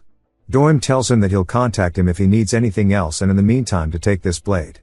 But before he lets go of it he tells him that he shouldn't even dare entertain the idea of putting his essence into it because if he breaks this sword he's going to give him one hell of an invoice for doing so. Rudd says he gets it and they head back to the inn. Alicia says that she supposes he won't get to use any essence-based attacks in the time being. He says that he definitely doesn't want to risk it as Doim gets very passionate when it comes to weapons and armor. She says that he just seemed like someone with charisma to spare and she's glad that Rudd has other friends besides her. He apologizes for being a loner and that's when the dudes from before make their way in, asking if they can join their table. This guy looks like he's tweaking on some fent. Rudd asks what these three want again and Alicia says that they have a problem with her party member and they should settle this like adventurers. The knight is actually tweaking on some fent because he falls straight over into another patron's table. The mage asks if he snuck a few shots in and pre-gamed it without them knowing and then tells him to wait a second as he thought he sold that blade earlier. He just keeps saying kill over and over and over. He hears the sword saying to kill over and over and over and he ties his grip on it and starts to go crazy telling it to shut up and he starts swinging at the mage and cuts him straight down in front of Fat Ass. He then turns directly towards Alicia and leaps at her. But Rudd steps in and blocks the attack saying that something tells him they won't be able to settle things over a few drinks this time around. Two of the other patrons ask how he's going to ruin their meal with this shit, and they charge at him. One of them grabs him from behind, and while he's still holding onto the sword, he swings, cutting the adventurers, causing them to fall to the floor. Alicia says she is sorry in advance to the tavern master, but this needs to be done, and she will help pay back for the wall, as she blasts her attack forward, hitting the knight in the side. The tavern master asks what's wrong with them as they're all watching, but she's more surprised to see him stand back up, and Rudd says maybe she took it too easy on him. She says she didn't, most adventurers wouldn't be able to get up after that. Even though he's wobbling, he then goes into a full-blown sprint straight at them. Rudd says that something is seriously wrong with him. Alicia then tells the other patrons that if they have healing magic to tend to the wounded quickly before it's too late. Rudd fends off the attack, and he's looking at the knight's stats. We learn that his name is Lond, and he is a level 22, but his status is berserking. Rudd says that he doesn't know what that means, but his stats are infinitely higher than what he remembers. Alicia then tells Rudd to dodge to his left, and he turns, seeing that she's preparing an attack. She says this time she'll give it to him good, as she launches out 3 attacks at the same time. Lond manages to block the first, at least he tries to, but it starts to seem as if it just vanishes. Alicia asks if the blade just absorbed her magic, and it starts to release a red aura. She then recognizes it, telling Rudd to be careful because that weapon is cursed. He says that since it absorbed her magic and powered up, this is going to be a lot more difficult. Lond leaps straight at him. Now as his arm begins to have tentacles wrapping around it, Rudd blocks the attack, but it's extremely heavy, and it starts pushing him downwards. Realizing that he can't win in a contest of strength, he allows it to scrape off the side of his blade, but he has no chance to even breathe, because Lond is putting him on the defensive permanently. Rudd though waits and buys his time until he sees an opening, and cuts his leg. But Rudd is surprised as the tentacles are closing the wound on his leg. Alicia says that if she attempts to help Rudd in a half-assed way, she's just going to end up feeding the sword more, and to help Rudd out, she needs to strike a single hit at the precise moment that his guard is dropped. Fatty yells, begging that they don't kill him, and that he knows that they did awful things to Rudd. To someone like him though, who was stuck in a rut only finding comfort in seeing this worse off than himself, his friends were the only ones who treated him as an equal, and it's shameless of him, but he begs that he please spare his life, and starts crying. Rudd says that he'll see what he can do, and that he's going to try using sacrifice on him, telling Alicia to leave it to him.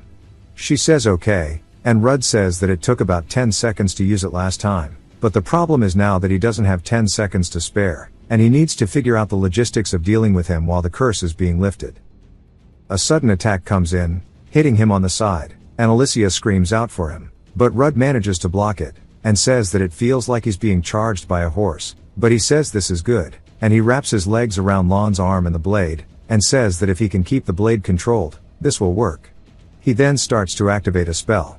As he's pulling Lond forward, he uses the wisdom of the earth, and he says that it won't be able to absorb any magic if he has the sword away from it. He starts grabbing onto Lond with all of his rock hands, and he says that if the cause of his berserking is a curse, then maybe he can return him to normal, just as he had done with Alicia. He starts to activate sacrifice, and puts his hand on his chest. The skill starts to fly out and starts to envelop Rudd, as Lond is begging him for help. Fatty starts crying and tears continue, and Lond's just begging. Rudd's definitely feeling it this time, as these ominous beings start to surround him. Eventually it's too much, and he gets sent flying backwards. Alicia runs over, and he says that he's okay, but he didn't actually get to use sacrifice all the way. His earth hand starts to crack, and he says what pushed away the skill wasn't Lond, but the sword's will. Maybe if he attacks the sword itself. He activates the Baphomet's attack and flies out towards Lond, as he breaks free of the earth hold. Rudd says that the binding snapped. This is bad, but it's not the worst case, because only the right arm is free, and he'll attack it from an angle his right arm can't reach. Of course, Lond's body contorts in an unnatural way, and this catches Rudd off guard, and he asks what the deal with that freakish movement was. Lond actually manages to block it, but not just that, he's absorbed the attack. And we see the eyeball open as if it was asleep the entire time, and Lond starts to let out a blood-curdling scream, and the aura is way more powerful than it was previously. Alicia says that this form is only one thing, and it has to be an incarnation. Rudd gets it and says that this is bad, as he uses incite on the floating monsterification, and it is called Grum the Two-Headed Abomination. Its levels is question marked, its race is cursed. Rudd says that this is no longer Lond's body. As Grum thrusts at his head, Rudd nearly dodges. In an instant, Grum contorts the body and returns with a kick, sending Rudd flying. Rudd says it's so fast, there's not a single wasted movement anymore, and it's like he's turning into a seasoned warrior. Grum gets behind him, and when Rudd turns, he realizes that he won't be able to dodge this attack. Alicia flies in, rotating her body by using mana, and kicks it in the side. Grum though uses his tail to stand upright, but since she no longer needs to hold back, Alicia channels her staff and shoots out an attack at point-blank range, sending Grum flying into a nearby wall. She asks if it's okay for her to join now. Rudd says of course, and that he didn't know she was this well versed in close combat. She says that a mage who can't do that is dead weight to the party, but more importantly, they can't go easy on him anymore, and he better steel himself, as once a curse has progressed to this stage, the only way to stop it is to cut out the vessel's heart. Rudd said he was really hoping he didn't have to hear that, but he'll do it. The mages tell Fatty and the other one that the healing's not done yet, and the mage says that surely he heard what the elf said just now. As Rudd and Alicia are fighting, Rudd says that even with the two of them, they can't land a decisive blow. And he wonders if it has a wider field of vision thanks to his two heads. He says if that's the case, she needs to create some distance from it right now. She does so, and he puts his hand on the ground, as this time the spells are coming from the floor. She says she understands. And while the dust may be born from the magic, it's not magic itself, which means the curse can't absorb it. Rudd then charges forward, but Grum cuts him down. We see it was none other than a rock silhouette, as he's now behind Grum, slicing across its back. Grum turns to counter, but Alicia takes this chance to use another summon spell, and we see her summon this time is called Nomia. She shoots out an earth lance that barely misses the heart, and she says that she can't believe she missed, and it was by nothing but a hair's thread. Grum then launches an attack straight towards her head, and Fatty charges in, grabbing onto the arm. Rudd is just confused, and Fatty says that if someone has to kill him to end this madness, then it's best for his friends to do it. As the mage charges in with the sword, he pierces Lon's heart. The mage still looks full of regret as he and Fatty fall onto the floor beside Lon. The incarnation begins fading off of Lon's corpse, and they stare down at their friend's dismembered body. Rudd and Alicia look a bit sad that they couldn't save him in the end, but they knew it had to be done. Fatty and the mage start crying their eyes out. If they didn't try killing him at the start of the series, I'd probably feel bad. They sit there holding onto his side, continuing to cry. Rudd glances over, spotting the sword, and picks it up. He says that even if he hides it in a place nobody knows, there's no guarantee that the blade won't claim another victim.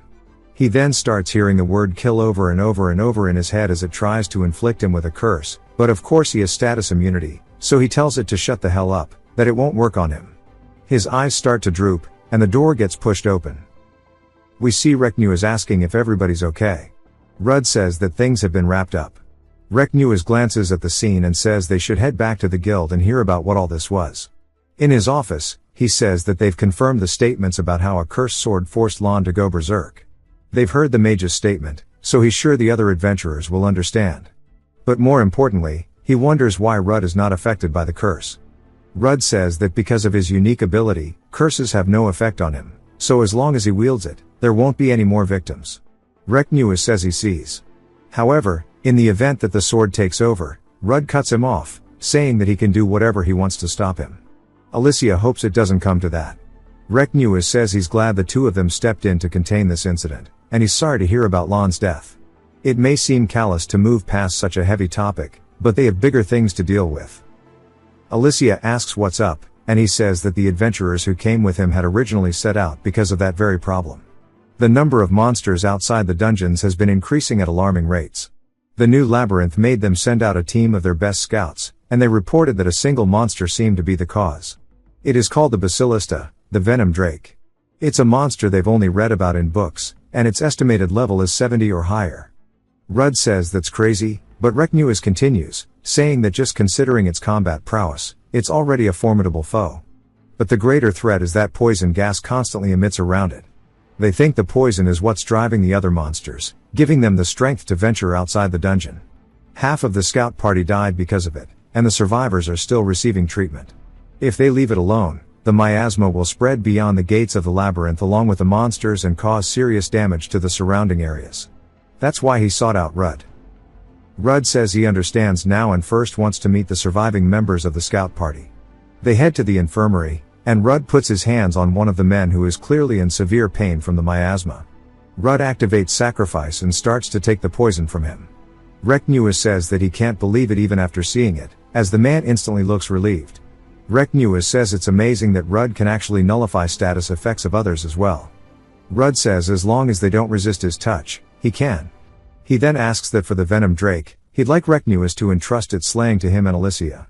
The man behind Reknu says that's absurd for just the two of them, but Reknu asks if he's sure. Rudd says the fewer people he needs to protect, the better, and plus he's used to fighting things much stronger than him, he always has been. Recnewis nods his head and pats his shoulder, saying that this is his official request for him to take down the Venom Drake. That night, as they're heading back, Rudd says they should get some sleep and prep for tomorrow. Alicia asks if he's sure that the two of them are enough for this. He says that with no one watching, he can go all out with his skills, and he's sorry for dragging her into this. She asks what he's apologizing for. He saved her life, and if he did try to leave her, she would have just kicked his ass and then some. She reminds him that they're a party, which means they save people together. And he says that she really is the best. They head to the lower floors of the new Avalio labyrinth. The first enemy they see there is a level 20 hobgoblin, but of course it just gets deleted. Rudd says that according to Recnewis, they should still have 5 more normal floors to go before reaching the one flooded with gas. She says that just means the miasma has spread so much in the meantime, since it's already here, and even her purification items won't do her any good from this point on, and that most of the monsters below this floor are probably all dead. Rudd says there's no telling how far they have to descend, asking if she's sure she wants to come with him. She says of course, as his magic might not work on whatever's lurking on each floor, and if he finds himself in difficult melee combat, having her around gives him a better chance, and more importantly, she wouldn't be able to forgive herself for leaving another companion behind. He says that he's sorry for asking again. He puts his hand on her shoulder before activating sacrifice, taking away the poison from her, and he says that he's glad it works on the effects of the gas, but he supposes that he's simply removing the built-up poison, and she'll start building it up again the second he lets go. She says if that's the case, there's only one solution, and they need to hold hands the entire way, that way he can use his ability and escort her at the same time. He says as she wishes, and they head down further into the labyrinth. They get to the middle floors, and the miasma is definitely getting thicker and thicker, and he says that there are 2 monsters up ahead since he used echolocation to detect them. She says the monsters that survived in this have got to be on the tougher side, and he says he's never seen them before, but they do look strong. She asks if there might be another way around, and he says probably, but he wants to fight when possible. She looks over at him, saying that he's just trying to eat them though, and he says that he's being serious here, though he is really curious about how they taste, but more importantly, he wants to test out Grum before facing the Venom Drake. There are these 2 rock beetle type bugs called Doom Beetles. They're level 33, and their stats are pretty good, and their skills are Doom Roll and Harden. Rudd sticks his hand out around the corner and uses his earth abilities, cracking the floor beneath them and launching them into the air. She says that's not bad at all, and he says that while it looks impressive, it didn't actually do anything. The Doom Beetles start to get pissed and roll up their bodies before going straight towards them using their ability. Rudd asks how they're meant to stop that, and she says that she can do it, but she'll have to let go of his hand for a second. She once more summons an emu and tells it to block its charge as a giant earth wall gets formed, stopping the Doom Beetle, but it's not just that, as it actually grabs onto it. She tells Rudd that she can't hold out much longer, and he says that's fine, and he'll just test out his blade now. As he pulls it out, he starts pouring his corruption into it and begs that it doesn't break. He charges forward, slicing through her rock wall as well as the Doom Beetle. As blood flies out of it, he isn't happy, saying that it didn't cut deep enough, and the other starts leaping at him. He says that's not enough to take it down, and he has no choice but to roll the dice. He holds the sword up into the air, telling her to cast magic. She says okay. As the Doom Beetle's going straight towards him, she launches it forward, and it starts getting absorbed by the blade. They see the eyeball now overflowing with power. As Alicia's mana starts to wrap around it, making the blade larger, he says this is what he was looking for, and starts cutting apart the Doom Beetle in front of him into chunks. He stares at the Doom Beetle's body and turns back towards the other one, and he walks over stabbing it and finishing it off as well. He says that was some great magic control, and she says of course. He then activates sacrifice and asks if she could give him a moment, as absorbing mana doesn't exactly restore the essence in his body. She says that he's going to eat it, and he says of course, and it's already been sliced. He picks up one of the pieces and starts burning it away with his fire magic, and he says that the flavor is pretty unique. She asks how it was wielding the cursed blade, and he says that after absorbing her magic, it did gain a considerable boost in sturdiness. She says that it seems like Grum should remain intact even if he channels all of his essence into it, and he says that he agrees, but there's one thing he can't shake off. According to the reports, the Venom Drake is said to be colossal compared in size to the great ancient trees, so he's not sure how well the sword will do against such a powerful foe. In terms of sheer power, his old blade was a cut above it. And then he hears Grum saying to feed it over and over. Rudd asks if it could eat monsters too, and it says no, it just wants the mana stones from the monsters instead. Rudd starts rummaging through it before pulling it out and says sure. Grim wraps its little tentacles around it before taking it into the sword and starts to power up. Rudd laughs and says that's more like it. She asks how he figured that out, and he says that the blade's voice was in his head, and he guesses that it was a bit annoyed when he called it weak compared to his old weapon. He says in any case, now he knows how to work with this weapon. She says that there's only one more flight of stairs and they're at the floor where the venom drake was found. There's then a very loud roar, which shivers down their spine, and the entire area starts to shake. She asks what that was, but Rudd's staring up at the ceiling, seeing it cracking. He says that it's about to cave in and they need to use earth magic to support it. She says if the stairway becomes unreachable they can't even get to the venom drake, so they need to break through. She summons her spirit, and as it starts falling and they start flying through it. She says that before the stairs are blocked off they have to just bet it all on it. The rocks begin falling down all around them, and they get closer and closer until they narrowly make it into the staircase as we see a faint green shimmer, and they fly all the way through as the debris does as well. They land, and he says that she sure did save their asses there. She says that it used a lot of her mana up though, but this floor is extremely dark. He says not to worry though because he can detect heat signatures by scanning ahead and proceeding slowly. He then spots something, and as the footsteps get louder and louder he says that he's thinking this big creature that he's sensing the heat forms from has to be the venom drake. They see its level is 75, its stats are insane, and it has a ton of skills under its belt. Rudd says that its dexterity is low, but its health is over 500, and she asks about its skills, and he says they need to watch out for venom-laced fangs and claws, but it has dark vision so of course it can see in the dark too. And it starts roaring. Rudd says it found them, and she asks about its resistances. He says that it's resistant to fire, earth, lightning, and darkness.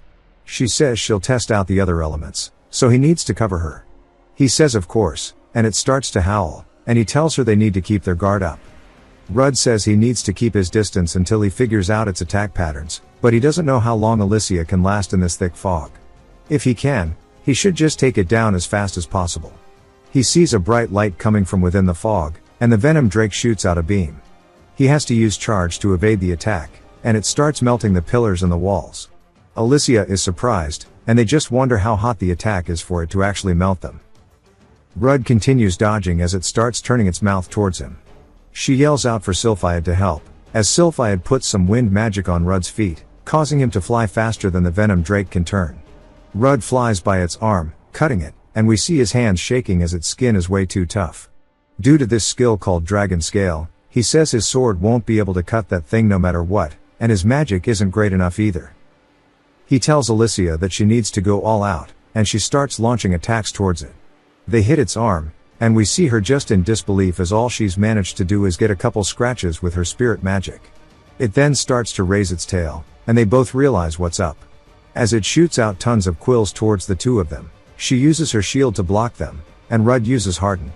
Not only does this thing have high defense, but it boasts a variety of ranged attacks, so they wonder how they're meant to beat it. She tells Rudd to buy her some time, and she'll use her ultimate before her stats go down any further. He says bet. But the venom drake is actually intelligent, as it notices this as well. Seeing her cast all of her elements together, it starts to prepare an attack directly over her. Rudd though uses Wisdom of Earth to push it up from below, and while it's launched into the air, he leaps up over its head and swings down, cutting onto its nose, but sending its head into the floor instead, causing the attack to go down. She says that she'll put her faith in Rudd, and ditch her defenses, and pour all the remaining she has into this attack. She begins summoning all of her spirits. The first one, Salam. As Rudd's now trying to tie it up using his silk weave, she summons the next one, Aldel, then Nomia, and finally Vikian. Now with all 5 spirits summoned, the venom drake is too late to stop it, but it realizes that it needs to deal with her, so it uses Wisdom of Darkness to summon these lance-type attacks. They fly in towards her, but Rudd absorbs it using Grum, and she says that it's ready, telling him to get away from it. Rudd leaps away. She starts yelling as this attack is called the Harmony of the 5 Spirits. The venom drake's throat starts to bulge, but we don't get to see what happens, instead there's the giant explosion. She says that back in the day this thing would have just been over with that one attack, but we see now that it's just heavily wounded instead of being defeated. Rudd uses Sacrifice, saying that she did great. We get a better look at the monster, and we see that it's way worse than it originally looked. Alicia thanks him for using sacrifice, and says that she nearly used up all of her mana for the attack. Rudd says to just use the remaining amount she has to protect herself, and that he'll deal with it. She tells him to be careful, and he says that he always is. Of course, he's a bit nervous because the venom drake is that strong.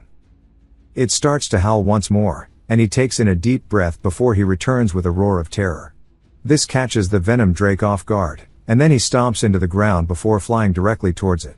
The venom drake swings down to meet him, and Rudd dodges the attack. He says that the darkness magic that just got absorbed must have had a big chunk of essence mixed into it, because he feels his power overflowing. He charges in, breaking off some of its scales and cutting its arm. He says it's gotten way easier to cut it because some of the scales have come off. He continues just sitting underneath it while chopping away at it. He says that the blade's effectiveness is decreasing rapidly. He wonders if the essence of corruption that Grim had absorbed earlier is somehow leaking out. The venom dragon realizes that it can't just sit here, or it'll be ripped apart like this, and it starts to howl once more and releases a skill called noxious pulses. He says that it won't poison them, but the shock waves are enough to send anything flying backwards. It then uses its quill attack, and he says that he won't be able to dodge these normally, and uses charge to evade them. Of course, the venom dragon predicted this, and it's already swiping its claws straight towards Rudd. He tanks the hit using harden, but it sends him flying into a wall. He asks if it really figured out the movement distance from his earlier charge. He says that it makes sense though, as dragons are insanely smart creatures. Alicia starts screaming for him, and Rudd says it was no different from back then. He almost died in the same manner when he fought the Minotaur before. But it's not the same this time. As he puts his hand on the ground, he uses the wisdom of Earth to launch himself up, and he says that he's not the same adventurer that he was in the past. Now directly overhead, the venom dragon starts to prepare its fire beam. It's dragon's breath attack. Rudd stretches out his hand, saying that he can dodge it by using silkweave, but dodging in this situation won't get him anywhere, and that might make things worse.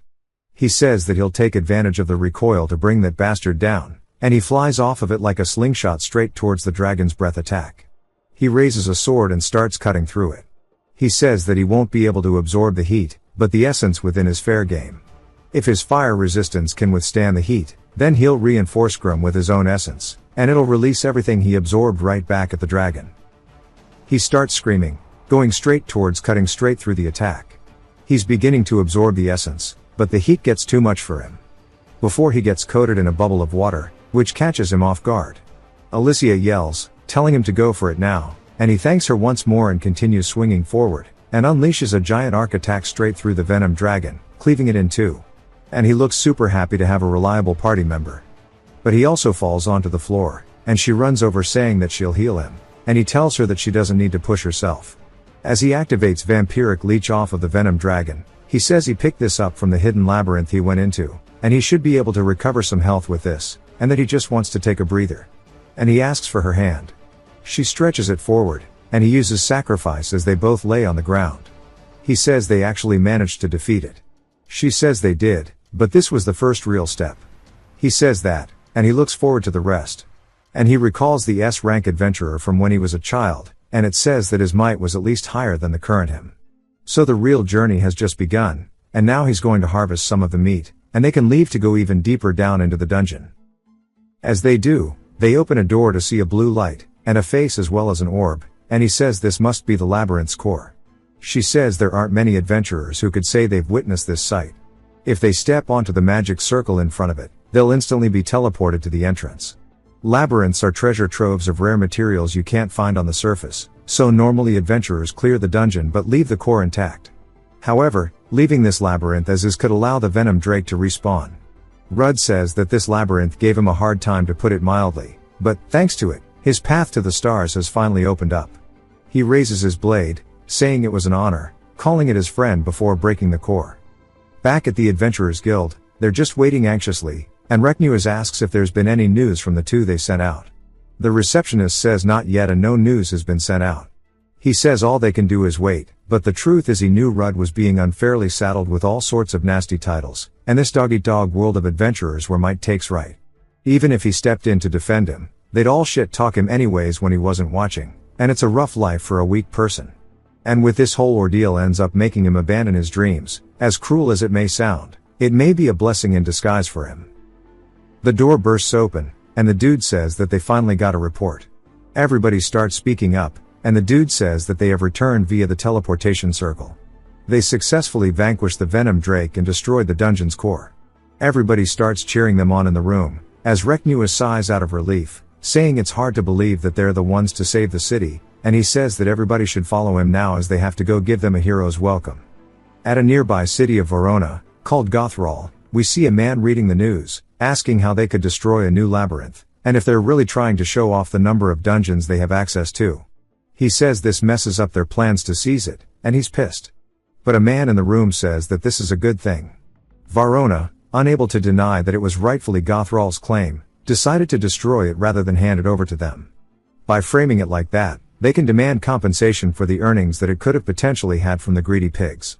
The man thinks about it, saying that that means they can profit without risking their adventurers in the labyrinth, but with that move the guild won't take it laying down. The dude says that's his hope, and they should take this opportunity to show that old Fox and his people exactly where they belong once and for all. Somewhere outside the city in the forest, Sylphiad scares a bird and starts chasing it, while Rudd and Alicia are cooking up some food. Rudd's cooking up the Venom Drake, and she tells him it smells good. He says that he's just glad he can finally eat it, and he's been carrying it around in the bag just waiting for the chance. He finally takes the first bite, and says that it sure is great, and they had no idea dragon meat was this tasty, and it's unlike anything he's ever had. He starts going on and on about it, while she starts drooling, and says that that's enough, and that her dinner for the night will be a plate of the finest steak. He says that he's already eating steak, and she says exactly, it's not fair for only him to get to eat it, and that he needs to hurry up and eat his meal so they can go find a steakhouse. We get a 4-day time skip since they destroyed the labyrinth core. They head back to the guild, and Reknuas apologizes for calling them in so frequently, but says at long last they should finalize the report for the slaying quest. He wants to give them the reward, which is 1.5 million. Rudd's surprised. Alicia isn't, and Rudd asks if it's really that much. He says that the estimated clear level for the labyrinth is 70, and this is the corresponding amount. But there's one more thing, they cleared it with just the two of them, and it wouldn't do justice to keep him at that rank, and he now may update it. As they're leaving, Rudd says that he reached D rank only a few days ago as well. He opens his stats as he's now level 52, and she says even though he cleared monsters higher than himself, that's still a rapid level up, because once you're past level 40, the progress slows down considerably. He keeps laughing, and she looks over, and he says that it looks like he outleveled her. She asks if he's serious, and pulls out her card, seeing that hers is only level 45. She says that he seems to be rubbing it in her face while pouting. He says that this is strange, she levels higher, but her overall battle power is clearly a cut above. She says of course it is, level is nothing more than an indicator, true combat proficiency comes down from one's skill and experience. Rudd looks over as people are staring at the door scared, and we see that fat dude from before entering. He spots Rudd and says that he recognizes him as the forager, but Rudd doesn't even recognize him, and he says that the dude must not be anybody reputable. The dude says that it appears that the adventurers here lack the decency to recognize the lord of a neighboring city. Rudd says that he must be the lord of Gothral, and the dude says that explains why he saw fit to destroy the new dungeon that was rightfully his. Rudd says that it was under joint ownership, asking if he's wrong. The man says that it sits squarely on the border between Verona and Gothral, yet the people of Verona decided to exploit the anomaly as a pretext to deny them entry, and even had the audacity to allow monsters to overrun the surface, leading to the dangerous destruction, and that they definitely couldn't forget the great profits that could have been, the devastation caused upon their land by the monsters. Now he wants to ask him how he's going to compensate for all of their losses. Alicia steps in, saying with all due respect, this is a conversation best left for the respective guild leaders, and if she's not mistaken, Gothral neglected to address the monsters that appeared in his, forcing several of Verona's adventurers to intervene on their behalf, and since they didn't do anything when it mattered, now he's out here trying to stretch his hand out like a beggar. The guy gets pissed, and Rudd says that's the poise of an S-rank adventurer, and she can fight with words just as well as herself. The man from Fatty's office says that the rumors were true for once, and that the great Alicia of Misty Green is actually working under the roof of Verona's guild. He supposes Verona is a good fit for her though, after the downleveling from the Abyssal Labyrinth's curse. Rudd says he recognizes him, and he's pretty sure that he's the guild master of the Gothral branch. The guy says that since she's now a lowly adventurer far beneath where she used to be, she no longer has the privilege to speak to his lord in this manner. In other words, She's the last of her party, and she should have got wiped out like the other dogs, and should know her place now, as he called her. And he starts to insult her. This pisses her off, and she starts releasing all of her magic power, and the dude asks how the hell she's overpowering him, saying it's impossible, as her level should be down in the 40s. Recnewis yells, saying that's enough, and she instantly pulls her magic back. He says all acts of aggression are prohibited between members of the guild, and asks for the Lord and the guild master to come his way. The man approaches Recnewis, saying that he should consider putting a tighter leash on his mutts. Rudd asks what's the deal with these assholes. A man then approaches Alicia, asking if she remembers him. Rudd wonders if this is a meet and greet day or something, but she does, as his name is Everett. He's so happy that she does, and Rudd asks how she knows him. She says they traveled together back when she was in her old party. He says ever since then, the ether path has been his source of awe and inspiration, and of note, the way she effortlessly combined multiple elemental magics and took down monsters was engraved into his mind forever. As an elf, she became his ideal, and he knows what happened to her party in the labyrinth, and he understands how hard it must have been for her. Such is the reason he flew to Verona with haste, and he asks if she would consider joining his party. While she's staring at him, Rudd looks annoyed, and Everett just keeps smiling, but she tells him that she appreciates the offer, but she's already joined another and would like to introduce her companion to him. Rudd goes to shake his hand, and the dude slaps it away. Rudd goes to ask about it, but he completely ignores him, saying that he heard about the tragedy that befell her party in the labyrinth, and it was rumored she was cursed by a floor boss, and it pains him to see that an S-rank caster like herself has no one but this lowly forager to party with, but if she joins him, her exceptional talents and valuable experience will go a long way. This time she pulls her hands away, saying that he shouldn't talk about him like that. She partied up with Rudd on her own terms, so insulting him is like insulting her. With that being said, she thanks him once more for asking, but says that the curse should have been lifted. He's just surprised that she lifted it, asking how. She says that she got rather lucky, and the dude just starts trying to figure it out, but she doesn't want to complicate things, so Rudd goes to leave, and changes the topic, asking about updating his rank.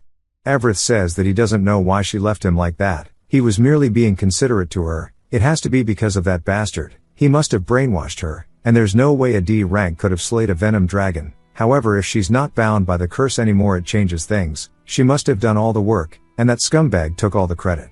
He then starts to release killing intent, and Rudd says that he's getting some serious side-eye from that guy back there. She says that elves are quite the proud race, they live for centuries, so it's not at all strange for some to be stuck in their ways. Rudd looks down at her, she asks what he's staring for. He tells her that she's an elf too, so he's wondering if that stuck in their ways thing applies to her too. She says of course not, she's the most humble, understanding, and incredibly open-minded elf. He says that she's definitely got the pride part locked in. The receptionist then welcomes them, saying that the guild master filled her in about the situation. She must say this is a very unusual case, as he is now a B rank. They both start to get excited, and the receptionist says that clearing the labyrinth was a high difficulty quest after all, and thanks to the reports from the adventurers that he rescued in the village, they were able to add Baphomet slain to the list of his achievements. He's just excited that he's finally a B rank, and we hear a familiar voice saying that he doesn't have to hold in the joy anymore, because everybody in the town is grateful to him. For some reason he's happy to see the mage and Fatty, but Alicia says that he can't get complacent with this, as she needs to remind him what his goal has always been. He says of course she doesn't, and he slaps his face, saying that he has a long way to go until he is at his goal. Everett then starts yapping, saying that he finds it difficult to tolerate such ridiculous words. A rank determines the knowledge one can access, the dungeons one may enter, and these regulations exist to safeguard adventurers and evaluate their status in society. Yet he's witnessing the promotion to B rank of someone who wrote on the achievements of others, and he asks if the Verona Guild is only a den of fools and halfwits. Everybody starts to mean mug him because they're offended, and Rudd asks what he's even talking about. The receptionist says regardless of his personal opinion, B ranks and below can be granted at the discretion of each guild branch. Magnus then says that he better take back what he said unless he's looking for trouble, because everybody's ready to jump his shit. He laughs, saying that they've only confirmed his earlier assessment. Magnus grabs onto him, but Alicia tells him not to, as Everett throws him away. He lands on the floor, and Everett stabs right by his head, saying that he shouldn't touch him with his filthy human hands. Alicia says that she won't stand for any more violence, and he says that she's had a kind heart for as far back as he remembers. That's why even to someone like a human, she extends her hand. She tells him that he's got it all wrong, and he says there's no need to explain. He knows that elves are stubborn, prideful, and the worst of all, resistant to persuasion, which is why someone like him, who is humble, wise, and open-minded, needs to lead their race. Rudd starts laughing at him, saying that he says some very similar things to Alicia. Everett says regardless, the truth is, an adventurer who can't hold their weight puts everybody else in danger. He shall put him to the test and see if he truly deserves his rank. The receptionist says to wait, as he doesn't get to make that call, but Alicia agrees, saying that if he doubts Rudd's strength, just to fight him himself. They head to the training grounds, and she says that she didn't mean to drag him into this. It's her fault. Rudd says if anyone is to blame, it's him for being pathetic, but he'll do his best to beat this guy, so he leaves them alone, and ultimately an adventurer's worth is judged by their abilities. Alicia says that if either of them looks like they're about to get seriously hurt, she'll step in immediately. They both start squaring up, and Everett seems confident. She says it's time to begin. Everett takes the first step, charging in. Rudd blocks the attack, and Everett compliments him, saying that he's not completely useless like he thought, but says that this is just the start as he starts rapid-firing attack after attack. Rudd though continuously blocks them, and says that his swordsmanship is definitely a cut above his. And according to Alicia, he excels in both offensive and magic buffs, and he is what is called a spellblade. He starts to use haste and enhanced strength, and vanishes in front of Rudd's sight. Rudd wonders where he went as he's behind him. He comes in with an attack, and scrapes against his side as Rudd was too slow to block it. Everett looks annoyed, and Rudd says that he really wanted to use his skills and fight back, but he can't keep up with his movements. Everett says that for reference, he's a B rank, a rank that you normally have to be this powerful to claim, asking if he's starting to get it, that he is utterly out of his depth, neither the rank nor his companionship suits him. Rudd says that he's right, as he's not good enough to deserve her, but she picked him, so he's gonna do whatever it takes to become someone worthy of that choice. Alicia looks proud, and Everett is just pissed. Rudd starts to summon his own magic as he uses Wisdom of the Earth, sending out a giant fist. Everett says that it's a mistake to think he can use magic to defeat him, as he shoots out a fireball. The two collide, creating a giant explosion, and Fatty and Magnus are just taken aback, saying that this is way too much. Everett says that it really is a pity, and this is what it means to be truly outclassed, as there's now a new type of magic floating above. He launches it down, straight towards Rudd, but of course, Grim starts absorbing it all, leaving Everett speechless. Rudd says he figured he'd respond to his magic with his own, and that the pride of elves sure is legendary. He then starts to run in with his overflowing strength, causing Everett to have to be on the defensive now, as both his speed and power have gone up instantly. Everett asks if this is an enchanted weapon. Rudd says it's not, and it's a cursed blade. He swings once more, and it's so powerful that Everett has to distance himself. He says for him to use a cursed weapon, he's out of his mind, and that's all the more reason to keep him away from Alicia. He then starts to empower his body with lightning attribute, and says that he definitely won't be able to keep up with his speed anymore, and he dashes forward like the Flash. He hits Rudd straight in the chest with his palm, and lightning starts to flow out through the back. The adventurers he saved from Baphomet are also just in disbelief. Everett says that was way too easy, and he turns, telling Alicia to announce the winner. Rudd grabs onto his collar, saying unfortunately for him, lightning has no effect on him. Everett says that's impossible, as he should have been paralyzed. Rudd headbutts him, and Everett reels from the attack and falls onto the floor.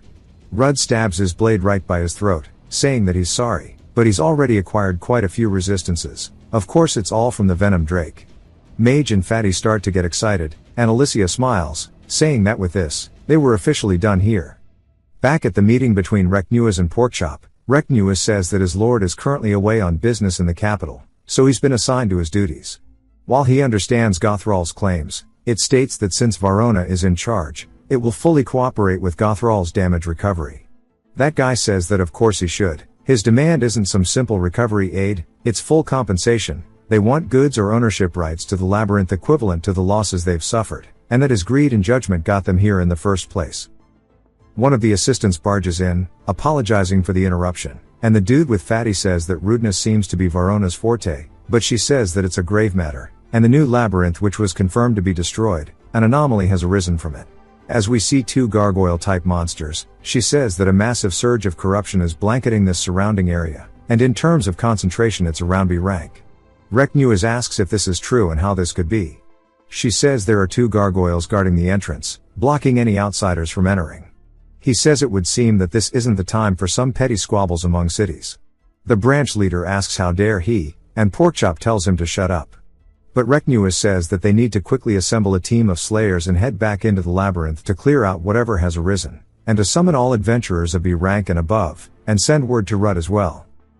We see them all inside of the office now, and he pretty much just recaps them on the situation, saying they're going to launch an immediate assault party into the labyrinth, which is confirmed to be going through a dungeon rebirth.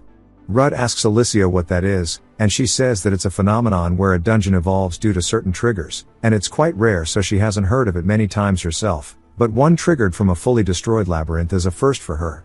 What's even stranger is the density of corruption at B rank doesn't add up. Rudd says most of them here are B rankers, and they also have Recnuus who is an A rank, so this should be fine. Everett sighs, saying that it's no surprise since he was a struggling D rank till recently, so of course he doesn't grasp the gravity of the situation. Rudd says he's talking a lot of shit for somebody who just lost, and he says that a B rank concentration of corruption means that it's likely A or higher, or possibly even S rank within its levels. Alicia says from what she's heard the labyrinth is currently going through an evolution, something like a chrysalis, but the moment it hatches the essence of corruption will flood the lands, potentially causing a metabolic to the surrounding cities of both Varona and Gothral. Rudd recalls his home village, and Recnuus tells him not to let it weigh on him too much. Dungeon rebirth is an unusual event, and there are numerous uncertainties with it, but they were fortunate enough to detect it early, so if they're quick about it, it may just be a passing worry. In light of his prior foray in clearing of the dungeon, he wants to give him the job of leading the exploration. Alicia smiles, and they head back to the dungeon and are greeted by the 2 gargoyles.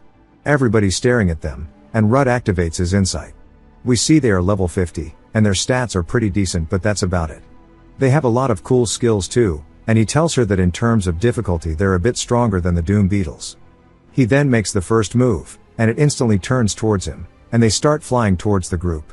It uses its petrifying breath, and Alicia casts Sylphiad to block it. As she's cancelling out its attack, the other adventurers say that's not bad, but the next gargoyle flies in, going in for the kill shot before Recnuus punches it in the head, making it go straight into the floor. He says that it's awfully loud for an oversized fly. The other gargoyle who's doing the breath attack starts coming in, and the dude from Gothral's branch smirks before cutting its head off in an instant. As both branch leaders clear them with ease, Rudd says they sure are strong, and Recnuus says they should hurry up. As everybody starts walking past them, Rudd says that he kind of wants to eat this one too. He burns it with his wisdom of cinders. When the branch leader of Gothral asks what that was for, Rudd says that it has regenerative abilities, so he made sure it was dead for good. He seems annoyed, but Rudd is just wanting to eat it. Inside of the labyrinth now, Rudd says that since the halls are no longer filled with toxic acid before, maybe even the dungeon's inherent nature has changed, but the layout isn't much different from before. Alicia says that he shouldn't let his guard down. There's no telling what will happen when they approach the center.